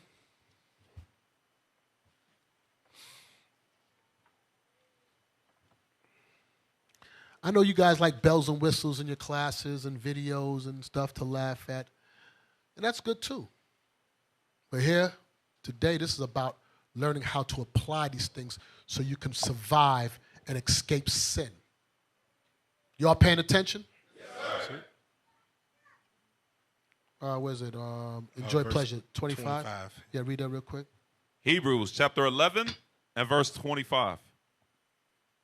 Choosing rather to suffer affliction. This is Moses. Read on. With the people of God than to enjoy the pleasures of sin for a season. For when? A season. For eternity. A season. So it's telling you sin is only going to be pleasurable for a season. What does that mean? That pleasure is going to come to an end. You all paying attention? I hope you all paying attention to what it's saying. It's saying that sin is going to last for how long? For a season. And then when that season is over, what's going to happen?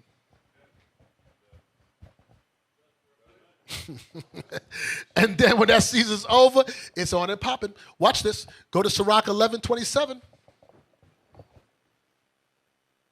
Sirach chapter 11 and verse 27. Mm-hmm. The affliction of an hour. The affliction of 1 hour from God. Maketh a man forget pleasure. You're going to forget pleasure. God said, I don't need 60 minutes. You could have had 60 years of pleasure and did all you want to do. All I need is 60 minutes. I'm going to make you forget all that 60 years of the fun you had. Wow. Some of you live your best life for what? For 2 minutes. You give it all you got for 2 minutes. Guys, I hope you enjoy it. But I'll make you forget that fast and quick. You're going to forget all the pleasure you had. All that had. He says, give me 1 hour. I'm going to strike that from your thought. you're going to lose all focus. Now you're going to be focused strictly on the pain and punishment that I'm going to have the apple of your eye now. And you're going to be totally focused on me now. Lord, have mercy. Nah, I don't know you, buddy. Nah. Read that again from the top. The affliction of an hour maketh a man forget pleasure. Make a man forget his pleasure. Read on. And in his end, his deeds shall be discovered. And in his end, his deeds are going to be discovered. So you can enjoy sin for a season, but in the end, your deeds are going to be discovered. Go back 2 chapters to chapter 9, verse 12. Sirach, chapter 9 and verse 12. Delight not in the thing that the ungodly have pleasure in. That's what your problem is. You delight in the things that the ungodly have pleasure in. Ungodly love them twerk videos. Ungodly love them drug videos. Ungodly love that evil music. Ungodly love sin. And you delight. Where's that delight happen at? In your mind. Because you see it. You hear it. It tickles something in your fancy that you just like. I love how that dudes be rolling that blunt. I love how they be doing that gangster crip walks. I love that. You may not see it. You may not say it, but in your spirit you're saying it. You know how you say it in your spirit? Because you watch it. Because you can't stop watching it. It's important to you. It becomes the apple of your eye. You delight. Whatever you delight in is what you do. You know that, right? So if you fixate on that all day, it's because that's your delight, buddy. And you may not think it's doing nothing to you, but it's undermining you. Slowly by slowly, it's chipping away at you. But you're too dumb to see it because you like foolish thoughts. And foolishness is sin. And a foolish man cannot discern nothing. You just think it's nothing. You think by listening to Lil Wayne or whatever that stuff is. You know what? Back in the days, I used to think Lil Wayne was bad. Now this generation, damn. Remember in class, I used to get it on Lil Wayne. Remember that back in the day? Man, now Lil Wayne seemed like an apostle next to these little niggas out here. These little niggas out here is crazy.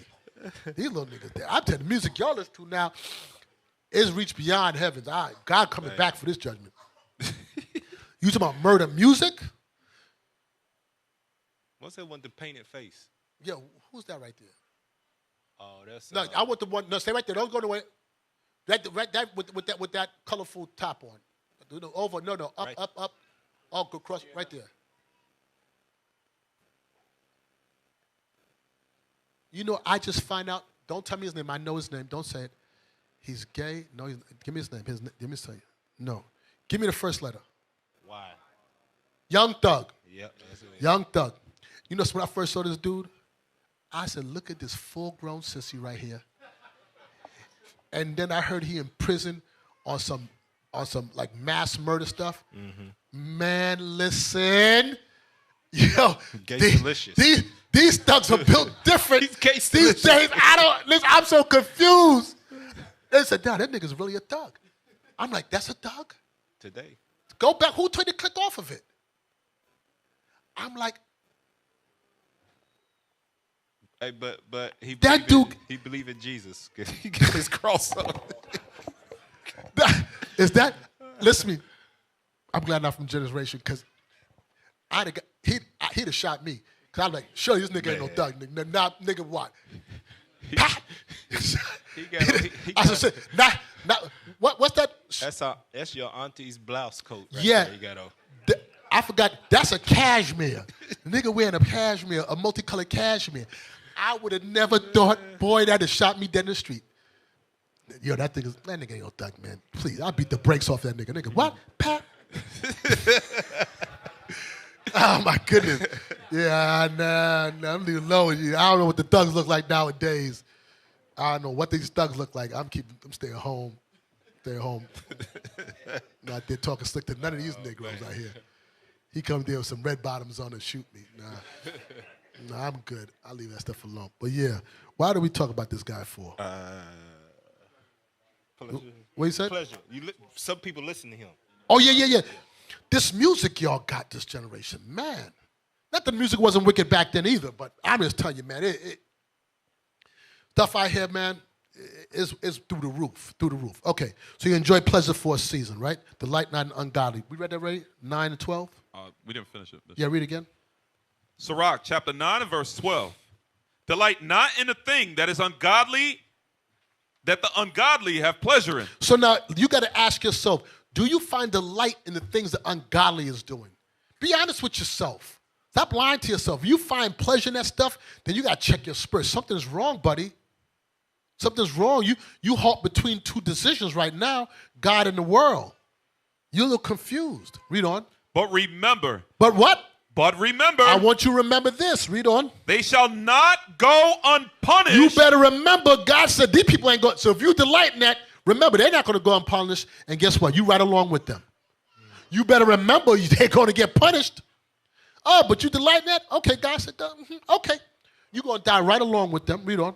They shall not go unpunished unto their grave. So you better remember, if you delight in them, you're going to go right along with them. Proverbs 23.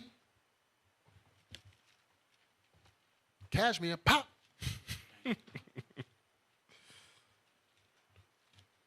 I see a dude with a purse, walking like this with a purse in his arm. I almost put the camera on me so I can see my arm. To be walking with a person here like this. Come on, I can't see myself. Damn, when you working, put the camera right here. I don't Middle screen. Okay.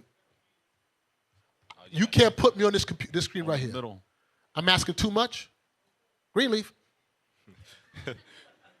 In 2023, I'm asking. He's like, no, I don't want that to stay there. I want to see my son. Now we're gonna stop class because, oh gosh. Well, we just wait for IT. I'm no rush. We can wait till Sunday. Turn to the Sunday service. There we go. But that's not me again. Thank you. Thank you, IT. Thank you. There we go. So here, dude got a purse like this. Let me use them because they got too much jewelry in this arm. It look too funny for me. The person in this arm like this. Don't know. He got a Glock in that bird. What's it called? Birkin? What's the person's called? Birkin? That's what it's called, Jada? I'm asking. That's what the person's called. A Birkin, right? I said it right. Birkin bag in there. No, the nigga got a Glock in that thing like this. Right? He walk around in the game like this one. I get shot because I would never suspect. I would think he have lip gloss in there. That dude got extendo in there.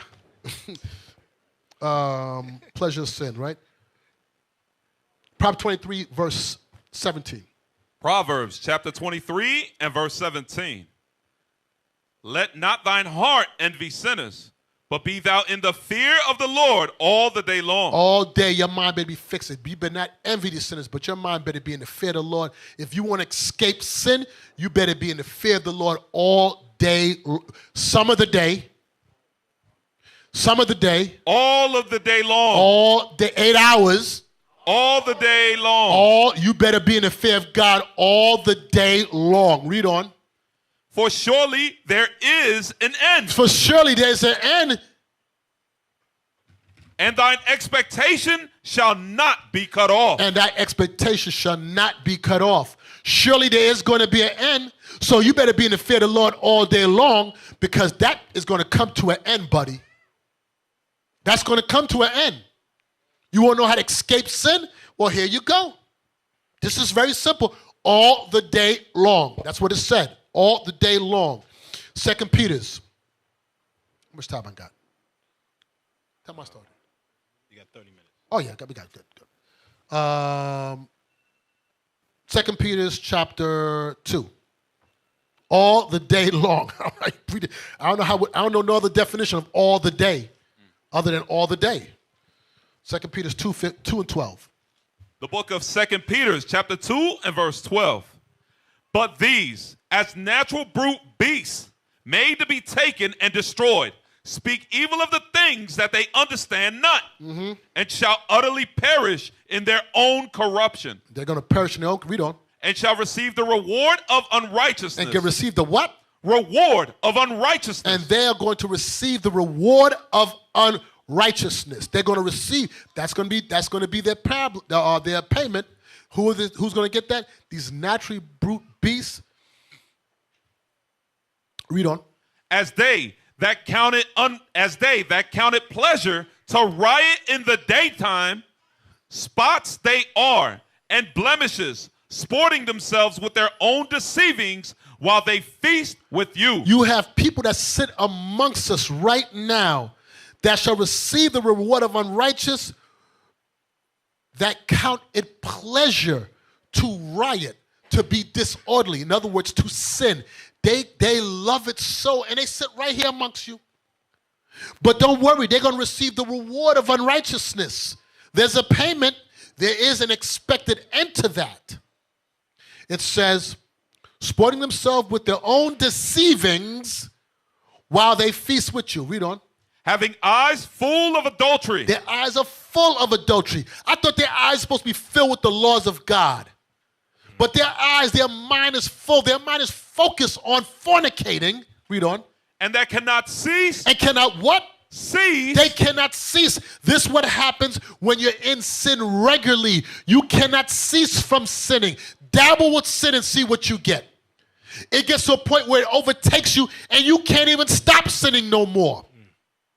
No longer God rules you. Sin is on your back and is riding you like you're a horse, directing you.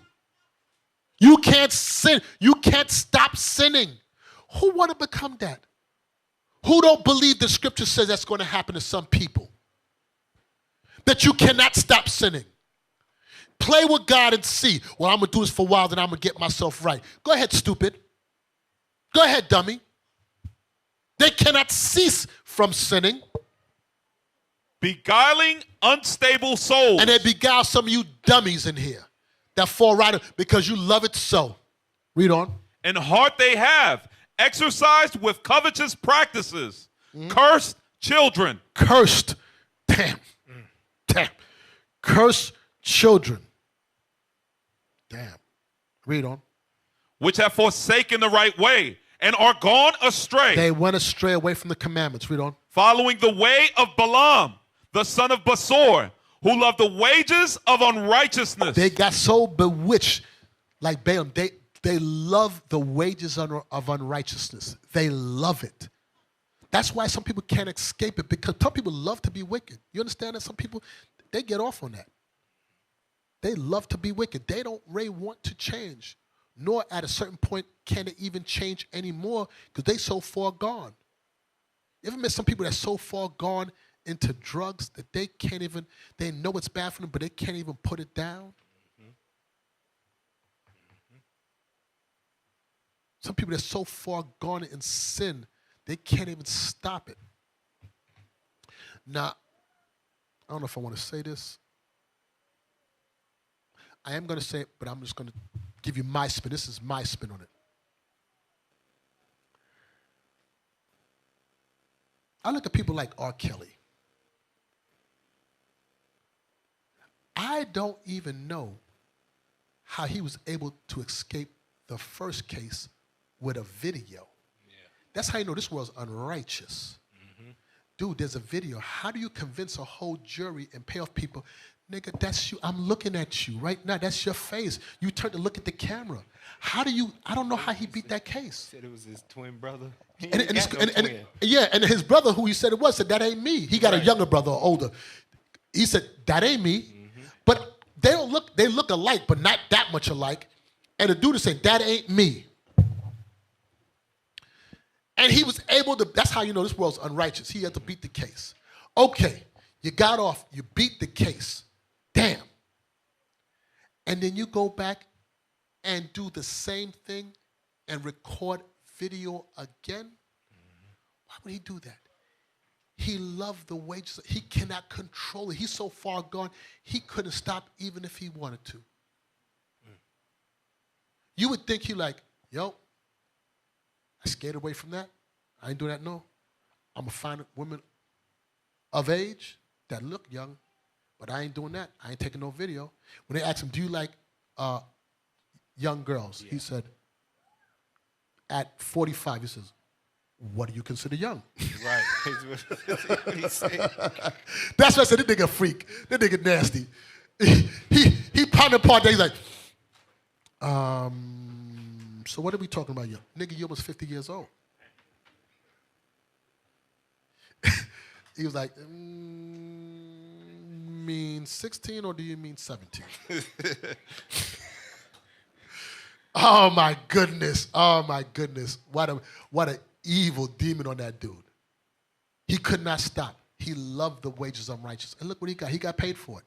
Now he got 30 years at 50 years old. Do you know that dude is doing concerts in prison for them niggas so they don't beat the brakes off of him? Regularly, that dude is singing his whole discography just so dudes don't put the beats on him. Bishop, update. They let him out. No. Y'all didn't know that? Nah, they didn't let him out. Nah. Out, Man, what Rocky? He ain't out of no jail. He's out. He's out doing the same thing again. Nah, he ain't. He just ain't got no video yet. He's out. You being serious? Yes. They got a technicality in the court. He got out. Any of you heard that before? What you got? Captain Crazy. That he out his mind. Look at that. Look at that.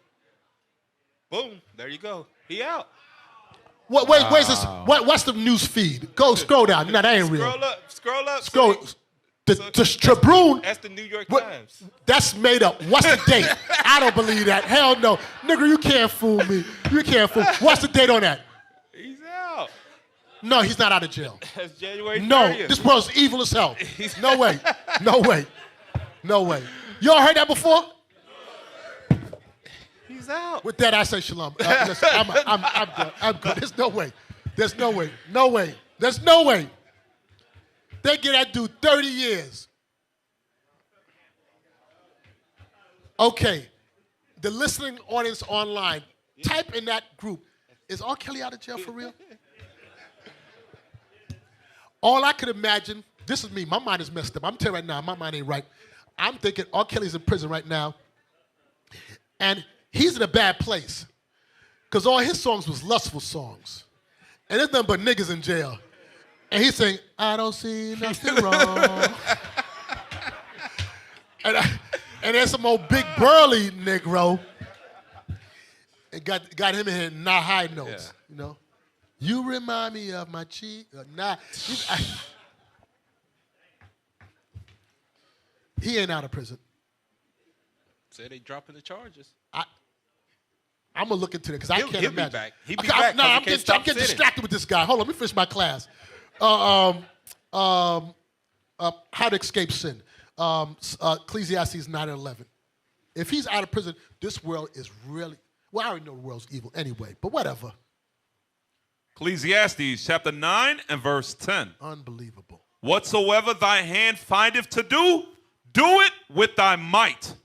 For there is no work, nor device, nor knowledge, nor wisdom in the grave, whither thou goest.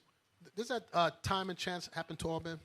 Yeah, I think it's... Yeah. I returned and saw under the sun that the race is not to the swift, nor the battle to the strong, neither yet bread to the wise, nor yet riches to men of understanding, nor yet favor to men of skill, but time and chance happeneth to them all. Listen, time and chance happeneth to all.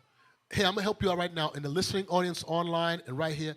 This is your time and chance right now to make amends with God. Get yourself together, repent, convert yourself.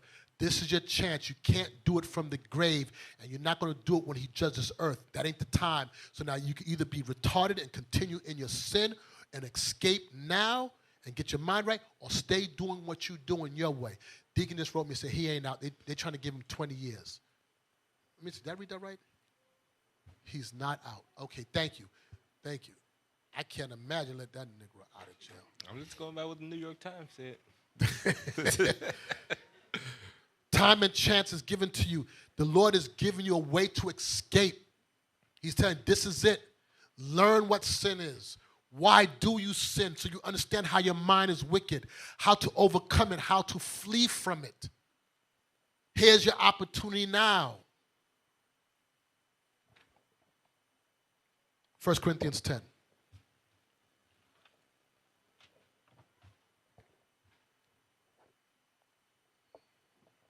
1 Corinthians 10:13. The book of 1 Corinthians chapter 10 and verse 13. There hath no temptation taken you, but such as is common to man. But God is faithful, who will not suffer you to be tempted above that ye are able, but will with the temptation also make a way to escape, that ye may be able to bear it. You know what that way is to escape right now. He's making a way for you to escape it. Here's the class. I'm giving you all the ammunition. I'm telling you, this is what you do. Turn your eye away. I'm giving you opportunity. He understands that we in this mortal body, that our minds are subject to sin. But he's telling you, here's your chance right now. Get right now. I'm telling you what to do, how to escape. You cannot hear this stuff and have a conscience and continue in sin. It's unbelievable that you can continue in sin. It's unbelievable. Real quick, Proverbs 29 and 9. Okay. I'm gonna have to breeze through this. 29 and 1. Proverbs chapter 29, verse 1. He that being often reproved hardeneth his neck. Understand this. If you keep on getting corrected over and over for the same thing, you're going to harden your neck. You're going to harden your neck. You're going to get to a point where you're desensitized. Correction is supposed to sting. It's supposed to embarrass for you to change your way. But some people keep on getting corrected over and over again. It don't matter. After a while, it's like, it is what it is. He that's often reproved do what? Hardeneth his neck. Hardeneth his neck. Read on. And shall suddenly be destroyed. Suddenly destroyed. Sirach 16, I want verse 11 through 16. Sirach 16, 11 through 16. Sirach chapter 16, verse 11. And if there be one stiff-necked among the people, it is marvel if he escape unpunished. It's a marvel if that man go escape unpunished. For mercy and unpunished. That's not country just now. Go escape unpunished. Read on. For mercy and wrath are with him. For what? Mercy and wrath are with him. For mercy and wrath is with him. He is mighty to forgive. God is mighty to forgive. And to pour out displeasure. We don't want that part where he pour out displeasure. As his mercy. No, look, God is merciful, but he also has judgment. But it's marvel that a man that is stiff-necked, that don't change, to think he's going to go unpunished. Read on. As his mercy is great, so is his correction also. Read. He judges a man according to his works. You better have more good works than bad. Read on. The sinner shall not escape with his spoils. You're not going to escape. Read on. And the patience of the godly shall not be frustrated. And the patience of the godly shall not be frustrated. Read on. Make way for every work of mercy. For every man shall find according to his works. You're going to find according to your works. Read on. The Lord hardened Pharaoh that he should not know him, that his powerful works might be known to the world. Right. It says, the Lord hardened Pharaoh that he should not know him. God hardened his heart that he no longer can understand or see God's power. God is saying for us, I will harden your heart so much that you will not be able to understand me anymore.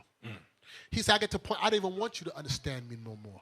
All I want to do now is judge you. Because your head is so hardened, I don't want you to understand. Good, no, I want your eyes to stay shut. Read on. Verse 16, his mercy is manifest to every creature, and he hath separated his light from the darkness with an adamant. With a stone. His adamant stone is going to separate light from darkness, righteous from wickedness. For Romans 1, 28, one verse. Romans chapter 1 and verse 28.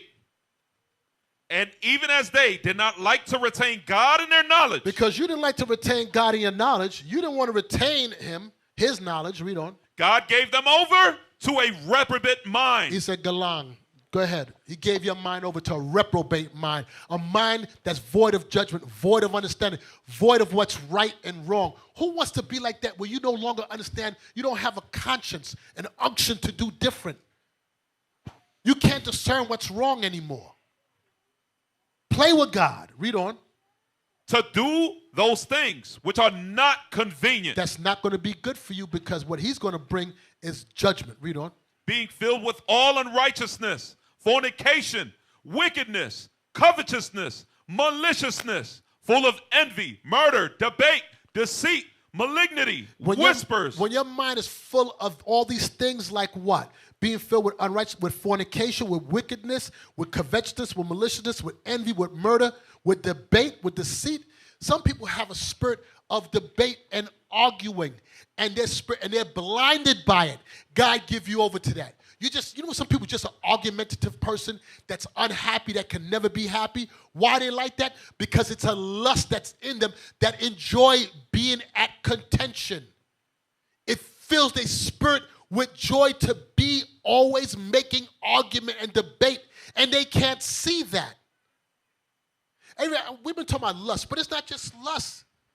People are covetous. They're never happy. They're looking for something else. They're never satisfied. God said, I've warned you so much that after a while, I'm going to give you up to your reprobate mind. That's just who you are. And there's no scripture to fix them because they don't want it. God said, I'll no longer deal with you. That's just who you are. You know what the insanity is? Thinking you can change them. When God said, I gave them up, you think you can fix them. They can't be cured with the word of God because they don't want to hear the word of God. They're not changing. The word of God comes out and it does not run free course through their body to give them that unction of changing. When you hear it, you're supposed to go, oh, I got to change. And then change. They no longer see that. It just goes in one ear and come out. Why? Because a person often reproved does what? Harden his neck. They become hardened to it. They become hardened. All you got to do is let them fall by the wayside. And that will be some of your wives and your husbands and your children and your friends. But it is what it is. Are they more important than eternal life? When you put on a scale of things, nah. You think I want to ride and die hard for you in eternal damnation? Yo, we went out together. Nah, nigga, not me. No.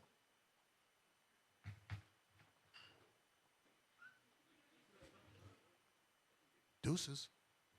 I'm out. Last verse. Last 32. Verse 32. Who knowing the judgment of God, that they which commit such things are worthy of death. Read on.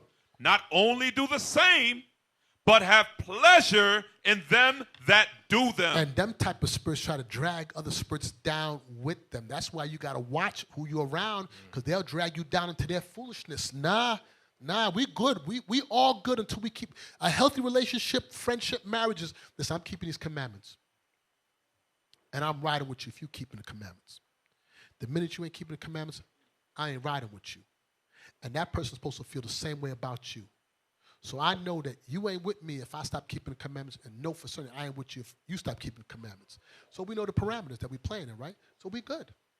We good once we keep the commandments. But in that day, one of us decide, the other one got to make deuces.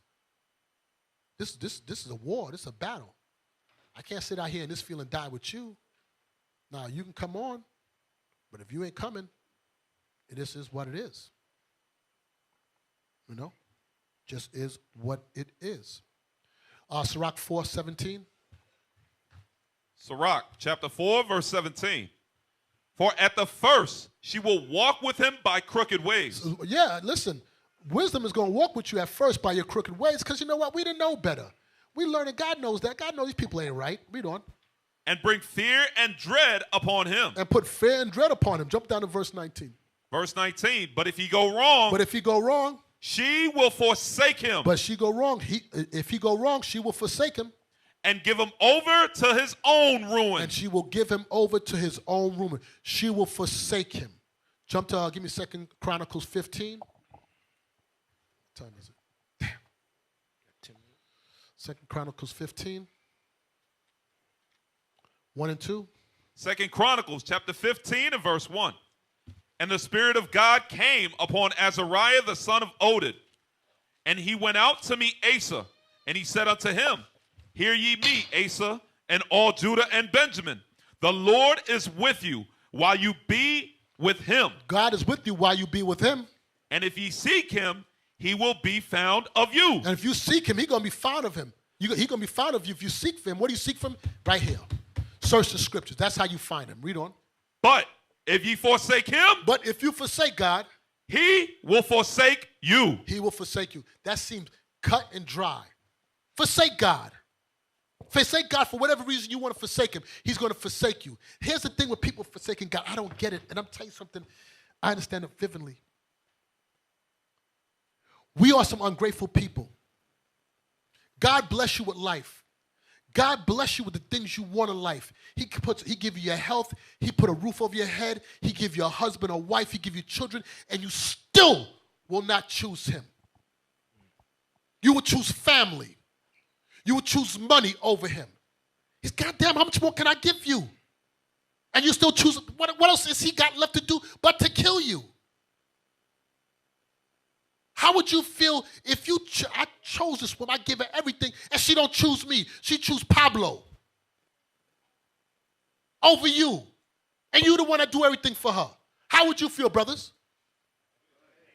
Sister, how would you feel if you choose your husband, you do right by him, and he choose another broad? Oh, all of you say, you can do that. Dang. Right. Nigga, man, I cook, I clean, I iron, I do everything for you, and you choose somebody over me? And then you want God to still say, God, forgive me, God, and which gate do I walk to? You walk through the friggin' gates of hell. That's the gate you walk through. Right. You ain't coming this way. These 12 are for you. There's 12 gates. No, you get the 13th gate down there. I wouldn't choose you either. That doesn't make sense. That don't make no sense. He said, you forsake me, I forsake you. You love me, I love you. You ride with me, I ride for you. That's fair. I mean, we want God to choose us, but we don't want to give back to God what he's asking. Watch this, 1 John 2. And I get a little frustrated because I understand how we don't fear God.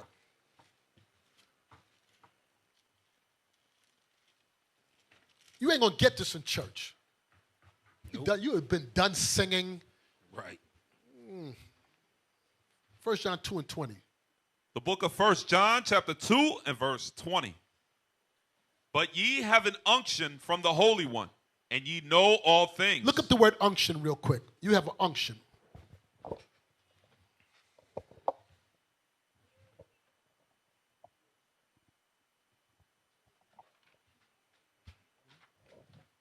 Bring it on Zoom in. Bring it on the screen. Middle. Unction. The action of anointing someone with oil or ointment as a religious rite or as a symbol of investure. No, hit the translation more down. Right there. I want verse. Read number 3. Context 3, a manner of expression arising or apparently arising from deep emotion, especially as intended to flatter. The point I want, it's apparent arising from deep emotion. So let's read this again. 1 John chapter 2, verse 20. But ye have an unction from the Holy One, and ye know all. So I'm sorry. So you have an unction from the Holy One. You know what that unction from the Holy One is? Who can tell? It's a deep emotion. What is it? Huh? Conscience. You have a conscience from the Holy One. As long as you have that conscience, you ain't a reprobate. He's giving you a conscience to know right from wrong. You have a conscience from the Holy One. But watch this now. We're going to use Sirach. We're going to use 2 Ezra 8 one more time. Watch this. 2 Ezra 8. I'm on verse 8. Give me 1 second. Let me get there. I want you to read 4 on down. 2 Ezra chapter 8 and verse 4. So answered I and said, swallow them down, O my soul, understanding and devour wisdom. You better do that. Take it all in. Read on. For thou hast agreed to give ear. Because you agreed to listen. And art willing to prophesy. For thou hast no longer space than only to live. So when you're taking this wisdom, You give ear, you agree to listen. I'm gonna listen to these words now. That's what you all did. You all agreeing, I'm gonna hear the word of God. You agreed to hear. Read on. O Lord, if thou suffer not thy... No. Read that verse again. For thou hast agreed to give ear. You've all agreed to give ear, to listen, right? Read on. And art willing to prophesy. And after you hear, what is your job to do? Go out and prophesy when you hear the word. Read on. For thou hast no longer space than only to live. You only have the life that you have. God, each of us have a allotted time on this earth. Some are 20 years, some are 10 years, some are 15 years. But when you hear that word, you take it in, then you go prophesy. Don't make your time useless. Learn and then go teach people to do what? Keep God's commandments in the faith of who? That's it. Because you only have this space to live. Look what it says next.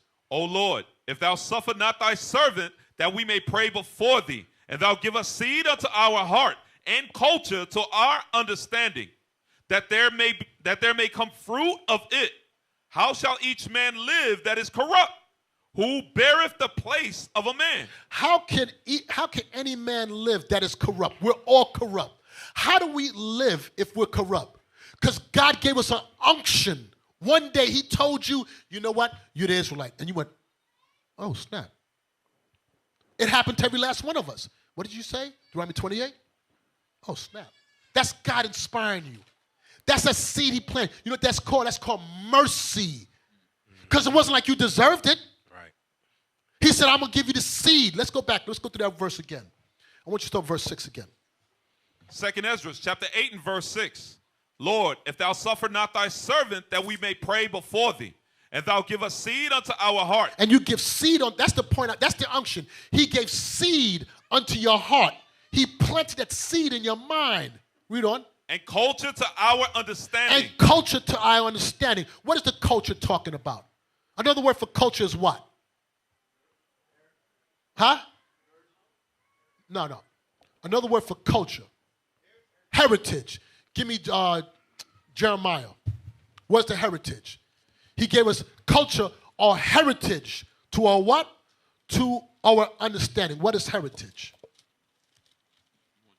Yes, Jeremiah 17. Jeremiah chapter 17 and verse 4. Read. And thou, even thyself, shalt discontinue from thine heritage. We were discontinued from our culture, weren't we? Mm-hmm. Read on. That I gave thee. Okay, we was discontinued from the culture or the heritage he gave us. So what is the heritage that he gave us? Give it to me, Sirach 17 and 11. Yeah, that's what we wanted. Sirach chapter 17 and verse 11. And besides this, he gave them knowledge and the law of life for an heritage. So the law of life was our heritage. So go back to 2 Ezra 8 verse 6. 2 Ezra chapter 8 and verse 6. Lord, if thou suffer not thy servant, that we may pray before thee, and thou give us seed unto our heart. That's that unction he gave us in our heart to change, to be different, to be righteous, to know right from wrong, to discern. Each one of us have it in us. We just got to do what? Let it run free course through us and change. Be that man and woman that God called us to be. Or die in your sins. And after you die, you're going to learn it after death. That seed, read on. And culture. And that heritage, which is the Lord. To our understanding. To grow our understanding that what? That there may come fruit of it. How shall each man live that is corrupt? So what is supposed to come from that law, that heritage, that seed? Fruit is supposed to grow from us. We're supposed to manifest the fruit. The law is supposed to grow, and we get better and better and more righteous and more righteous. And when we make a mistake, we have Christ, but we don't go back. We offend less. Give me that again, offending less. I forgot where it's at. It's in Sirach. Just somebody find it. You stay where you're at. Find it for him for me. Offend less. Yes, sir. I can't remember what it said. Offend less. Yes, that's in Sirach 17. Offend less. Sirach chapter 17. This is how the word of God run free course. Verse 25. Look, real quick. This is how the word of God run free course to us. Look, I'm looking for a scripture. Where is that? Somebody know the scripture. Go over, give me this. Somebody know it over here. That's the word of God. It's the power of God. That we can connect this Bible and know what the will of God is. To not to do it and die in your sin, Man, you got to be crazy. Give it to me real quick. Sirach, chapter 17, verse 25. Start with verse 24. Yes, sir. Verse 24. But unto them that repent, he granted them return and comforted those that failed in patience. Right, unto them that repented, that took advantage of that unction that he gave them, they changed. Read on. Return unto the Lord and forsake thy sins. Make thy prayer before his face and offend less. And what? Offend less. And offend less. Offend less. Offend less. Go back. Okay. Time. I know I'm going to go just a few minutes over. No. So now you understand it. Everything, you understand everything? Now here. How do you escape from sin? Real quick. Proverbs 12:26. Cap, I want you to read Psalms 106, 35, and 36. Proverbs chapter 12 and verse 26. 36. 30. No, Proverbs. No, Psalms 106, 35. I'm sorry. Psalms No, chapter. no. I got you reading that, right? You read Proverbs 12, 26.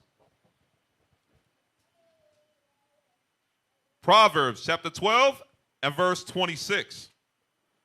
The righteous is more excellent than his neighbor, but the way of the wicked seduceth them. So the wicked will seduce you. So stay away from them. Do you understand? You want to know how to escape sin? Stay away from the wicked. They're going to seduce you. Read that for me, 106. Give me Sirach 7 and 2. Go. The book of Psalms, chapter 106, verse 35.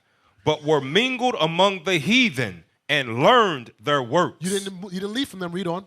And they served their idols, which were a snare unto them. You're around the ungodly, the heathen. Guess what? They're going to become a snare to you. Observe your time while you're amongst them. Don't stay around these people. You're going to destroy yourself. What I got you reading? Sirach, chapter 7 and verse 2. Thank you. Give me 2 Corinthians 6:14. Read. Depart from the unjust. Depart from what? From the unjust. You better depart from these unjust people if you want to escape sin. Read on. And iniquity shall turn away from thee. God said if you depart from the unjust, then iniquity is going to turn away from you. But if you're around the unjust, what you think is going to be with you? Sin. You know people to be unjust. You know what they did is wrong, but you're still around them. Then guess what's going to be with them? You're going to get their judgment too. Y'all better wisen up. If you want to learn how to escape sin, there's your answer. Read that for me. 2 Corinthians chapter 6, verse 14. Be ye not unequally yoked together with unbelievers. That's what the Bible says. You want to escape sin. Don't be unequally yoked with unbelievers. Read on. For what fellowship hath righteousness with unrighteousness? What fellowship does the righteous have with them? They don't have none. Guess what? I can tell you something safer, guys. You will never see me hang out with a bunch of homos. If you saw me then, what would you think? Crazy. Huh? No. You wouldn't think that. That's what you would think if that's who I'm hanging with. You'd never see me hang with a bunch of crackers unless I'm reproving them. Yeah, those are my boys. They all smoke crack. So either you're smoking or you're selling. You understand that? So if you're around the ungodly, either you're reproving or you what? Or you ungodly yourself. Everybody get that? We're going to finish this real quick. Go back to Sirach 17. I just want verse 17:26. Sirach chapter 17 and verse 26. Turn again to the Most High, and turn away from iniquity, for he will lead thee out of darkness into the light of health, and hate thou abomination vehemently. You all better hate sin vehemently. The same way you like that wicked music, you better convert your mind and hate sin vehemently. It's supposed to be such a disdain to you to be around sin, see sin, deal with sin. But if you get any entertainment from being around the ungodly or deal with ungodliness, you're ungodly and judgment is coming for you. So now that's how you escape from sin. So I pray that you all receive something from today's class. Bishop Nathaniel's up next. As always, study, play, and apply. All right? IUIC TV, 7 days a week. Shalom.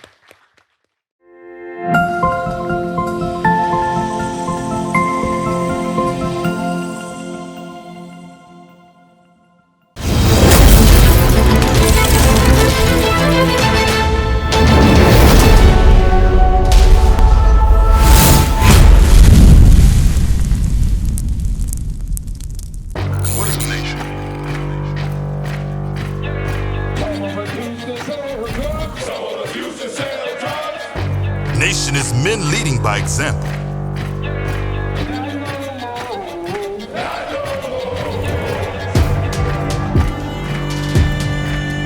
Nation is family.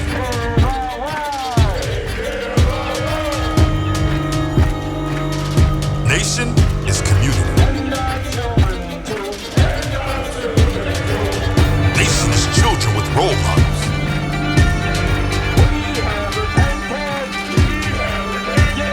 Nation is unity.